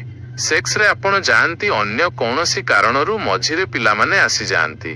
पिला मानंको पई आपण केबे सेक्स रे जानती नाही। बिना डाकरारे अतिथि अटंती पिला माने एवं सेथि पई पिला मानंको प्रति आपणको मनरे सेही प्रेम होई पारे नाही जहा बिना डाकरारे अतिथिंको प्रति केबे हुए। घर को केही अतिथि आसी जाती बिना डाकरारे, तेबे जेउ हालत घरे होई जाए, बिछना मध्य लगांती तांकु सुआइबा पई, खाद्य मध्य खुआंती तांकु खुआइबा पई, आतिथ्य मध्य करंती, हाथ मध्य जोड़ंती। किंतु आपणको जणाथिबो जे बिना डाकरारे अतिथिंको सहित घरर अवस्था कोन होई जाए। एसबु उपरु उपरु हुए, भितरे किछि भी नाही एवं पूरा समय यही इच्छा थाए जे केबे आपण विदाय नेबे, केबे आपण जिबे। बिना डाकरारे आसीथिबा पिलामानंक सहित मध्य दुर्व्यवहार हेबो, सद्व्यवहार होई परिबो नाही। कारण सेमानंकु आमे केबे चाहि नथिलु, केबे आम प्राणर आकांक्षा नथिले। आमे तो अन्य कौनसी आड़कू जाइथिलु। सेमाने बाई प्रोडक्ट अटंती, प्रोडक्ट नुहंती। आजिर पिलामाने प्रोडक्ट नुहंती, बाई प्रोडक्ट अटंती। सेमाने उत्पत्ति नुहंती, ताहा उत्पत्ति सहित जेपरि गहम सहित भूसी जन्म होई जाए सेहीपरि अवस्था अछि। आपणकर विचार, आपणकर कामना अन्य थिला। पिलामाने संपूर्ण आकस्मिक एवं सेथिपई सारा दुनिया रे सबुबेले ही चेष्टा चलीछि। बास्यायनक ठारू नेई आजि पर्यंत ही चेष्टा चलीछि जे सेक्स को पिलामानक ठारू कोनोसी प्रकारे मुक्त कर दिया जाऊ। सेथिरु ही बर्थ कंट्रोल विकसित हैला, संतति नियमन विकसित हैला, कृत्रिम साधन विकसित हैला जे आमे पिलामानक ठारू मध्य बंची जिबा एवं सेक्स को मध्य भोग करिनेबा। पिलामानक ठारू बंचिबार चेष्टा हजार हजार वर्षरु चालिछि। आयुर्वेदर ग्रंथरे औषध गुड़िकर उल्लेख अछि जाहाकु नेले पिलामाने हेबे नाही, गर्भधारण हेबो नाही। आयुर्वेदर 3, 4, 5 हजार वर्ष पुराणा ग्रंथ एहार विचार करंती एवं एबे आजिर आधुनिकतम स्वास्थ्य मंत्री मध्य एही कथा कहउछंती। काहींकि मनीष एहाकु उद्भावन करिवार चेष्टा काहींकि कला? पिलामाने बड़ उपद्रवर कारण होई गले। सेमाने मझिरे आसंती, दायित्व रेस्पॉन्सिबिलिटीज नहीं आसंती। आउ गोटिए भी विपद पिलामानंकर आसीबारु ही स्त्री परिवर्तित होई जाए। पुरुष मध्य पिला चाहे नाही, न हुअंती तो चाहे। एही कारणरु नुहे जे पिलांक प्रति प्रेम अछि, बरं निज संपत्ति प्रति प्रेम अछि। काली मालिक किए हेबो, पिलांक प्रति प्रेम नाही। बापा जेतेबेले चाहे जे पिलाटी होई जाऊ घरे, पुओ नाही, तेबे आपण एहा भाबंतु नाही जे पुओ पई तार प्राण आतुर हेउछि। ना, आतुरता एहा हेउछि जे मु टंका रोजगार करी करी मरि जाउछि, न जाने किए कब्जा करि नेबो। एक हकदार मो रक्तर ताकू बंचाइबा पई थिबा उचित। पिलामानंक पई केही केबे चाहे नाही जे पिलामाने आसी जाआंतु। पिलामानंक ठारू आमे बंचिबार चेष्टा करी आसीछु, किंतु पिलामाने जन्म हेउ चालिले। आमे संभोग कलु एवं पिलामाने मझिरे आसीगले। ताहा ता सहित जोड़ी होइथिबा संबंध थिला। एहा कामजन्य संतति, एहा सेक्सुअलिटी रो बाई प्रोडक्ट एवं सेथिपई मनुष्य एते रुग्ण, एते दिनहीन, एते उदास, एते चिंतित। ब्रह्मचर्यरु मध्य पिलामाने आसीबे, किंतु सेही पिलामाने सेक्सर बाई प्रोडक्ट हेबे नाही। ସେହି ପିଲାମାନଙ୍କ ପାଇଁ ସେକ୍ସ ଏକ ଭେହିକିଲ୍ ହେବ। ସେହି ପିଲାମାନଙ୍କୁ ଆଣିବା ପାଇଁ ସେକ୍ସ ଏକ ମାଧ୍ୟମ ହେବ। ସେକ୍ସ ସହିତ କୌଣସି ସମ୍ବନ୍ଧ ହେବ ନାହିଁ। ଯେପରି ଜଣେ ମଣିଷ ବଳଦ ଗାଡ଼ିରେ ବସି କେଉଁଆଡ଼େ ଗଲା, ତାର ବଳଦ ଗାଡ଼ି ସହିତ କିଛି ମାନେ ଅଛି। ସେ ହାୱାଇ ଜାହାଜରେ ବସିଗଲା, ତାର ହାୱାଇ ଜାହାଜ ସହିତ କିଛି ମାନେ ଅଛି। ଆପଣ ଏଠାରୁ ବସି ଦିଲ୍ଲୀ ଗଲେ ହାୱାଇ ଜାହାଜରେ, ହାୱାଇ ଜାହାଜ ସହିତ ଆପଣଙ୍କର କୌଣସି ମାନେ ଅଛି, କୌଣସି ସମ୍ବନ୍ଧ ଅଛି, କୌଣସି ନାତା ଅଛି? କୌଣସି ନାତା ନାହିଁ। ନାତା ଅଛି ଦିଲ୍ଲୀ ଯିବା ସହିତ। ହାୱାଇ ଜାହାଜ କେବଳ ଭେହିକିଲ୍, କେବଳ ମାଧ୍ୟମ। ବ୍ରହ୍ମଚର୍ଯ୍ୟକୁ ଯେତେବେଳେ ଲୋକେ ଉପଲବ୍ଧ ହେବେ ଏବଂ ସମ୍ଭୋଗର ଯାତ୍ରା ସମାଧି ପର୍ଯ୍ୟନ୍ତ ହୋଇଯିବ, ତେବେ ମଧ୍ୟ ସେମାନେ ପିଲା ଚାହିଁପାରନ୍ତି। କିନ୍ତୁ ସେହି ପିଲାମାନଙ୍କର ଜନ୍ମ ଉତ୍ପତ୍ତି ହେବ, ସେମାନେ ପ୍ରଡକ୍ଟ ହେବେ, ସେମାନେ କ୍ରିଏସନ୍ ହେବେ, ସେମାନେ ସୃଜନ ହେବେ। ସେକ୍ସ କେବଳ ମାଧ୍ୟମ ହେବ। ଏବଂ ଯେଉଁ ପ୍ରକାରେ ଏପର୍ଯ୍ୟନ୍ତ ଏହି ଚେଷ୍ଟା କରାଯାଇଛି, ଏହାକୁ ବହୁତ ଧ୍ୟାନ ଦେଇ ଶୁଣି ନିଅନ୍ତୁ। ଯେଉଁ ପ୍ରକାରେ ଏପର୍ଯ୍ୟନ୍ତ ଏହି ଚେଷ୍ଟା କରାଯାଇଛି ଯେ ପିଲାଙ୍କଠାରୁ ବଞ୍ଚି ସେକ୍ସକୁ ଭୋଗା ଯାଇପାରେ, ସେହି ନୂଆ ମନୁଷ୍ୟତା ଏହି ଚେଷ୍ଟା କରିପାରେ ଯେ ସେକ୍ସ ଠାରୁ ବଞ୍ଚି ପିଲା ଜନ୍ମ କରାଯାଇପାରେ। ମୋ କଥା ଆପଣ ବୁଝିଲେ? ବ୍ରହ୍ମଚର୍ଯ୍ୟ ଯଦି ଜଗତରେ ବ୍ୟାପକ ହୋଇଯାଏ, ତେବେ ଆମେ ଏକ ନୂଆ ଖୋଜ କରିବା, ଯେପରି ଆମେ ପୁରୁଣା ଖୋଜ କରିଛୁ ଯେ ପିଲାଙ୍କଠାରୁ ବଞ୍ଚା ଯାଇପାରେ ଏବଂ ସେକ୍ସର ଅନୁଭବ ପୁରା ହୋଇଯାଉ। ଏହାଠାରୁ ଉଲ୍ଟା ପ୍ରୟୋଗ ଆସୁଥିବା ଜଗତରେ ହୋଇପାରେ, ଯେତେବେଳେ ବ୍ରହ୍ମଚର୍ଯ୍ୟ ବ୍ୟାପକ ହେବ ଯେ ସେକ୍ସ ଠାରୁ ବଞ୍ଚା ଯାଇପାରେ ଏବଂ ପିଲା ହୋଇଯାଆନ୍ତୁ। ଏବଂ ଏହା ହୋଇପାରେ, ଏଥିରେ କୌଣସି କଠିନତା ନାହିଁ, ଏଥିରେ ଟିକିଏ ବି କଠିନତା ନାହିଁ। ଏହା ହୋଇପାରେ। ବ୍ରହ୍ମଚର୍ଯ୍ୟ ସହିତ ଜଗତର ଅନ୍ତ ହେବାର କୌଣସି ସମ୍ବନ୍ଧ ନାହିଁ। ଜଗତର ଅନ୍ତ ହେବାର ସମ୍ବନ୍ଧ ସେକ୍ସୁଆଲିଟିରୁ ସୃଷ୍ଟି ହୋଇଯାଇଛି। ତୁମେ କରୁଚାଲନ୍ତୁ, ପିଲା ଜନ୍ମ ଏବଂ ଜଗତ ଅନ୍ତ ହୋଇଯିବ। ନା ଆଟମ୍ ବମ୍ବର ଆବଶ୍ୟକତା ଅଛି, ନା ହାଇଡ୍ରୋଜେନ ବମ୍ବର ଆବଶ୍ୟକତା ଅଛି। ଏହି ପିଲାମାନଙ୍କର ଏତେ ବଡ଼ ସଂଖ୍ୟା, ଏହି ଧାଡ଼ି, ଏହି କାମରୁ ଉତ୍ପନ୍ନ ହୋଇଥିବା କୀଟ ପତଙ୍ଗ ଭଳି ମନୁଷ୍ୟତା, ଏହା ନିଜେ ନିଜେ ନଷ୍ଟ ହୋଇଯିବ। ବ୍ରହ୍ମଚର୍ଯ୍ୟରୁ ତ ଏକ ଅନ୍ୟ ପ୍ରକାରର ମଣିଷ ଜନ୍ମ ହେବ। ତାର ବୟସ ବହୁତ ଲମ୍ବା ହୋଇପାରେ, ତାର ବୟସ ଏତେ ଲମ୍ବା ହୋଇପାରେ ଯାହାର ଆମେ କୌଣସି କଳ୍ପନା ମଧ୍ୟ କରିପାରିବା ନାହିଁ। ତାର ସ୍ୱାସ୍ଥ୍ୟ ଅଦ୍ଭୁତ ହୋଇପାରେ ଯେ ତା ଭିତରେ ରୋଗ ସୃଷ୍ଟି ନ ହେଉ। ତାର ମସ୍ତିଷ୍କ ସେହିପରି ହେବ ଯେପରି କେବେ କେବେ କୌଣସି ପ୍ରତିଭା ଦେଖାଯାଏ। ତାର ବ୍ୟକ୍ତିତ୍ୱରେ ସୁଗନ୍ଧ ହିଁ ଅନ୍ୟ ହେବ, ବଳ ହିଁ ଅନ୍ୟ ହେବ, ସତ୍ୟ ହିଁ ଅନ୍ୟ ହେବ, ଧର୍ମ ହିଁ ଅନ୍ୟ ହେବ। ସେ ଧର୍ମକୁ ସାଥିରେ ନେଇ ଜନ୍ମ ହେବ। ଆମେ ଅଧର୍ମକୁ ସାଥିରେ ନେଇ ଜନ୍ମ ହେଉ ଏବଂ ଅଧର୍ମରେ ବଞ୍ଚୁ ଏବଂ ଅଧର୍ମରେ ମରୁ ଏବଂ ସେଥିପାଇଁ ଦିନରାତି ଜୀବନ ସାରା ଧର୍ମର ଚର୍ଚ୍ଚା କରୁ। ହୁଏତ ସେହି ମନୁଷ୍ୟତାରେ ଧର୍ମର କୌଣସି ଚର୍ଚ୍ଚା ହେବ ନାହିଁ, କାରଣ ଧର୍ମ ଲୋକଙ୍କର ଜୀବନ ହେବ। ଆମେ ଚର୍ଚ୍ଚା ତାର ହିଁ କରୁ ଯାହା ଆମର ଜୀବନ ନୁହେଁ। ଯାହା ଜୀବନ ହୁଏ ତାର ଆମେ ଚର୍ଚ୍ଚା କରୁନାହିଁ। ଆମେ ସେକ୍ସର ଚର୍ଚ୍ଚା କରୁନାହିଁ, କାରଣ ତାହା ଆମର ଜୀବନ। ଆମେ ଈଶ୍ୱରଙ୍କର ଚର୍ଚ୍ଚା କରୁ, କାରଣ ତାହା ଆମର ଜୀବନ ନୁହେଁ। ମୂଳତଃ ଯେଉଁ ଜିନିଷକୁ ଆମେ ଜୀବନରେ ଉପଲବ୍ଧ କରିପାରୁନାହିଁ, କଥାବାର୍ତ୍ତା କରି ତାକୁ ପୂରା କରିନେଉ। ଆପଣ ଧ୍ୟାନ ଦେଇଥିବେ, ସ୍ତ୍ରୀମାନେ ପୁରୁଷମାନଙ୍କ ଅପେକ୍ଷା ଅଧିକ ଲଢ଼ନ୍ତି। ସ୍ତ୍ରୀମାନେ ଲଢ଼ୁ ହିଁ ଥାନ୍ତି। କିଛି ନା କିଛି ଝଗଡ଼ା ପାଖ ପଡ଼ୋଶୀ ସବୁ ଆଡ଼କୁ ଚାଲୁ ରହେ। କହନ୍ତି ଯେ 2 ଜଣ ସ୍ତ୍ରୀ ଏକାଠି ବହୁତ ସମୟ ପର୍ଯ୍ୟନ୍ତ ଶାନ୍ତିରେ ବସି ରୁହନ୍ତି, ଏହା ବହୁତ କଷ୍ଟକର। ମୁଁ ତ ଶୁଣିଛି ଯେ ଚୀନରେ ଥରେ ଏକ ବଡ଼ ପ୍ରତିଯୋଗିତା ହେଲା ଏବଂ ସେହି ପ୍ରତିଯୋଗିତାରେ ଚୀନର ସବୁଠାରୁ ବଡ଼ ମିଛ କହୁଥିବା ଲୋକମାନେ ଏକାଠି ହେଲେ। ମିଛ କହିବାର ପ୍ରତିଯୋଗିତା ଥିଲା ଯେ କିଏ ସବୁଠାରୁ ବଡ଼ ମିଛ କହୁଛି, ତାକୁ ପ୍ରଥମ ପୁରସ୍କାର ମିଳିଯିବ। ଜଣେ ଲୋକକୁ ପ୍ରଥମ ପୁରସ୍କାର ମିଳିଗଲା ଏବଂ ସେ ଏହି କଥା କହିଥିଲା କେବଳ ଯେ ମୁଁ ଏକ ବଗିଚାରେ ଗଲି। 2 ଜଣ ମହିଳା ଗୋଟିଏ ବେଞ୍ଚ ଉପରେ 5 ମିନିଟ୍ ପର୍ଯ୍ୟନ୍ତ ଚୁପ୍ ବସି ରହିଲେ ଏବଂ ଲୋକମାନେ କହିଲେ ଯେ ଏହାଠାରୁ ବଡ଼ ମିଛ କିଛି ବି ହୋଇପାରିବ ନାହିଁ।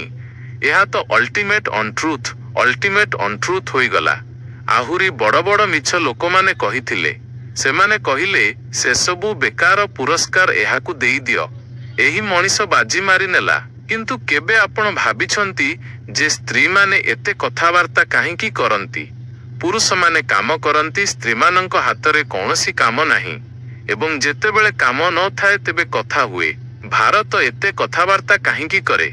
ସେହି ସ୍ତ୍ରୀମାନଙ୍କର ଦୁର୍ଗୁଣ ଅଛି। କାମ କିଛି ବି ନାହିଁ, କଥାବାର୍ତ୍ତା ହିଁ କଥାବାର୍ତ୍ତା। ବ୍ରହ୍ମଚର୍ଯ୍ୟରୁ ଏକ ନୂଆ ମନୁଷ୍ୟର ଜନ୍ମ ହେବ, ଯିଏ କଥାବାର୍ତ୍ତା କରୁଥିବା ନୁହେଁ, ବଞ୍ଚୁଥିବା ହେବ। ସେ ଧର୍ମର କଥା କହିବ ନାହିଁ, ଧର୍ମକୁ ଜୀଇଁବ। ଲୋକମାନେ ଭୁଲି ହିଁ ଯିବେ ଯେ ଧର୍ମ କିଛି ଅଛି, ତାହା ଏତେ ସ୍ୱଭାବ ହୋଇପାରେ। ସେହି ମନୁଷ୍ୟ ବିଷୟରେ ବିଚାର କରିବା ମଧ୍ୟ ଅଦ୍ଭୁତ। ସେହିପରି କିଛି ମନୁଷ୍ୟ ଜନ୍ମ ହେଉ ଆସିଛନ୍ତି। ଆକସ୍ମିକ ଥିଲା ସେମାନଙ୍କର ଜନ୍ମ ହେବା। ଜଣେ ମହାବୀର ଜନ୍ମ ହୁଅନ୍ତି। ଏପରି ସୁନ୍ଦର ମଣିଷ ଜନ୍ମ ହୁଅନ୍ତି ଯେ ଯଦି ସେ ବସ୍ତ୍ର ପିନ୍ଧନ୍ତି ତେବେ ସେତିକି ସୁନ୍ଦର ଜଣାପଡ଼ନ୍ତି ନାହିଁ। ନଗ୍ନ ଠିଆ ହୁଅନ୍ତି। ତାଙ୍କର ସୌନ୍ଦର୍ଯ୍ୟର ସୁଗନ୍ଧ ସବୁ ଆଡ଼କୁ ବ୍ୟାପିଯାଏ। ଲୋକମାନେ ମହାବୀରଙ୍କୁ ଦେଖିବାକୁ ଚାଲି ଆସନ୍ତି। ସେ ଏପରି ଜଣାପଡ଼ନ୍ତି ଯେପରି ସଙ୍ଗମରମରର ପ୍ରତିମା। ତାଙ୍କ ଭିତରେ ଏତେ ବୀର୍ଯ୍ୟ ପ୍ରକଟ ହୁଏ ଯେ ତାଙ୍କର ନାମ ତ ବର୍ଦ୍ଧମାନ ଥିଲା, ଲୋକେ ତାଙ୍କୁ ମହାବୀର କହିବାକୁ ଲାଗନ୍ତି। ତାଙ୍କ ବ୍ରହ୍ମଚର୍ଯ୍ୟର ତେଜ ଏତେ ପ୍ରକଟ ହୁଏ ଯେ ଲୋକେ ଅଭିଭୂତ ହୋଇଯାଆନ୍ତି ଯେ ସେହି ମଣିଷ ହିଁ ଅଲଗା। କେବେ ଜଣେ ବୁଦ୍ଧ ଜନ୍ମ ହୁଅନ୍ତି, କେବେ ଜଣେ କ୍ରାଇଷ୍ଟ ଜନ୍ମ ହୁଅନ୍ତି, କେବେ ଜଣେ କନଫ୍ୟୁସିୟସ୍ ଜନ୍ମ ହୁଅନ୍ତି। ପୁରା ମନୁଷ୍ୟ ଜାତିର ଇତିହାସରେ 10-25 ନାମ ଆମେ ଗଣିପାରିବା ଯେଉଁମାନେ ଜନ୍ମ ହୋଇଛନ୍ତି। ଯେଉଁଦିନ ଦୁନିଆରେ ବ୍ରହ୍ମଚର୍ଯ୍ୟରୁ ପିଲାମାନେ ଆସିବେ, ଏବଂ ଏହି ଶବ୍ଦ ହିଁ ଶୁଣିବା ଆପଣଙ୍କୁ ଅଜବ ଲାଗିବ ଯେ ବ୍ରହ୍ମଚର୍ଯ୍ୟରୁ ପିଲା। ମୁଁ ଏକ ନୂଆ କନସେପ୍ଟ କଥା କହୁଛି। ବ୍ରହ୍ମଚର୍ଯ୍ୟରୁ ଯେଉଁଦିନ ପିଲାମାନେ ଆସିବେ ସେହିଦିନ ସାରା ଜଗତର ଲୋକେ ଏହିପରି ହେବେ, ଏପରି ସୁନ୍ଦର, ଏପରି ଶକ୍ତିଶାଳୀ, ଏପରି ମେଧାବୀ, ଏପରି ବିଚାରଶୀଳ। ତାପରେ କେତେ ସମୟ ଲାଗିବ ସେହି ଲୋକମାନଙ୍କୁ ଯେ ସେମାନେ ପରମାତ୍ମାଙ୍କୁ ନ ଜାଣିବେ। ସେମାନେ ପରମାତ୍ମାଙ୍କୁ ଏହିପରି ଜାଣିବେ ଯେଉଁପରି ଆମେ ରାତିରେ ଶୋଇଥାଉ।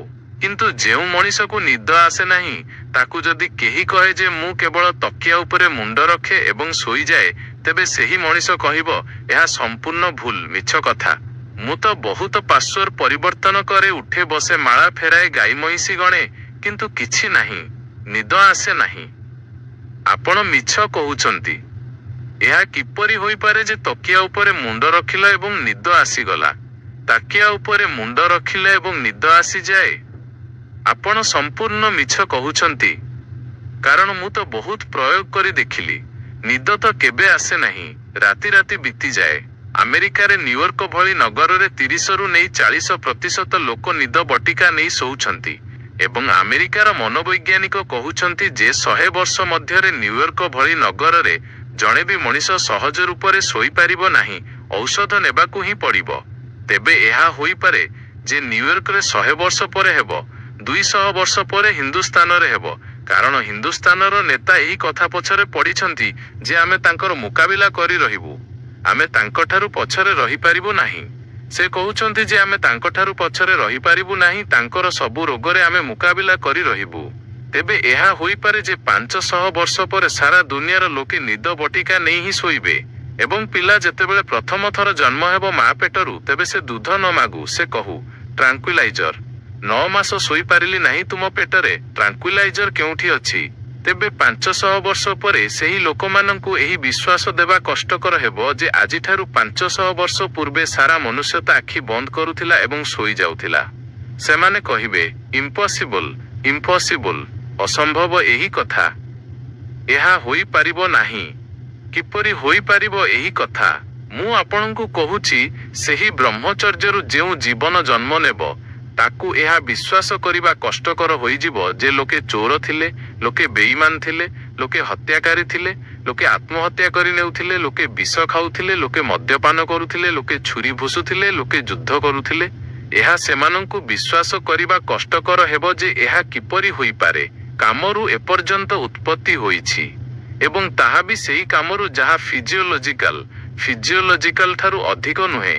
ଏକ ଆଧ୍ୟାତ୍ମିକ କାମର ଜନ୍ମ ହୋଇପାରେ ଏବଂ ଏକ ନୂଆ ଜୀବନର ପ୍ରାରମ୍ଭ ହୋଇପାରେ।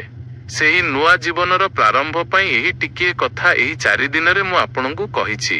ମୋ କଥାଗୁଡ଼ିକୁ ଏତେ ପ୍ରେମ ଏବଂ ଏତେ ଶାନ୍ତିରେ, ଏବଂ ଏହିପରି କଥାଗୁଡ଼ିକୁ ଯାହାକୁ ପ୍ରେମ ଏବଂ ଶାନ୍ତିରେ ଶୁଣିବା ବହୁତ କଷ୍ଟକର ହୋଇଥିବ, ବଡ଼ ଅସୁବିଧା ଲାଗିଥିବା। ଜଣେ ମିତ୍ର ତ ମୋ ପାଖକୁ ଆସି କହିବାକୁ ଲାଗିଲେ ଯେ ମୁଁ ଡରୁଥିଲି ଯେ କାଳେ 10-20 ଜଣ ଲୋକ ଠିଆ ହୋଇ ଏହା ନ କହିବାକୁ ଲାଗନ୍ତୁ ଯେ ବନ୍ଦ କରନ୍ତୁ, ଏହି କଥା ହେବା ଉଚିତ ନୁହେଁ। ମୁଁ କହିଲି ଏତେ ହିମ୍ମତବାଲା ମଣିଷ ବି ଥାନ୍ତେ ତ ଭଲ ଥିଲା। ଏତେ ହିମ୍ମତବାଲା ମଣିଷ ବି କେଉଁଠି ଅଛନ୍ତି ଯେ କାହାକୁ କହିଦେବେ ଯେ ବନ୍ଦ କରନ୍ତୁ ଏହି କଥା? ଯଦି ଏତେ ହିମ୍ମତବାଲା ମଣିଷ ଏହି ଦେଶରେ ଥାନ୍ତେ, ତେବେ ମୂର୍ଖମାନଙ୍କର ଧାଡ଼ି ଯାହା କିଛି ବି କହୁଛି ଦେଶରେ ତାହା କେବେଠୁ ବନ୍ଦ ହୋଇ ଯାଇଥାନ୍ତା। କିନ୍ତୁ ତାହା ବନ୍ଦ ହୋଇପାରୁ ନାହିଁ। ମୁଁ କହିଲି ମୁଁ ତ ପ୍ରତୀକ୍ଷା କରେ ଯେ କେବେ କୌଣସି ବାହାଦୁର ମଣିଷ ଠିଆ ହୋଇ କହିବ ଯେ ବନ୍ଦ କରିଦିଅ ଏହି କଥା, ତା ସହିତ କିଛି କଥା ହେବାର ମଜା ହେବ। ତେଣୁ ଏହିପରି କଥାଗୁଡ଼ିକୁ ଯେଉଁଥିରେ ମିତ୍ର ଡରିଥିଲେ ଯେ କାଳେ କେହି ଠିଆ ହୋଇ ନ କହିଦଉ ଆପଣ ଏତେ ପ୍ରେମରେ ଶୁଣୁ ରହିଲେ, ଆପଣ ବଡ଼ ଭଲ ମଣିଷ ଅଟନ୍ତି ଏବଂ ଯେତିକି ଆପଣଙ୍କର ଋଣ ମାନିବି ସେତିକି କମ୍। ଅନ୍ତରେ ଏହି କାମନା କରୁଛି ପରମାତ୍ମାଙ୍କୁ ଯେ ପ୍ରତ୍ୟେକ ବ୍ୟକ୍ତିର ଭିତରେ ଯେଉଁ କାମ ଅଛି ତାହା ରାମଙ୍କ ମନ୍ଦିର ପର୍ଯ୍ୟନ୍ତ ପହଞ୍ଚାଇବାର ସିଡ଼ି ବନିପାରୁ। ବହୁତ ବହୁତ ଧନ୍ୟବାଦ ଏବଂ ଅନ୍ତରେ ସମସ୍ତଙ୍କ ଭିତରେ ବସିଥିବା ପରମାତ୍ମାଙ୍କୁ ପ୍ରଣାମ କରୁଛି। ମୋର ପ୍ରଣାମ ସ୍ୱୀକାର କରନ୍ତୁ।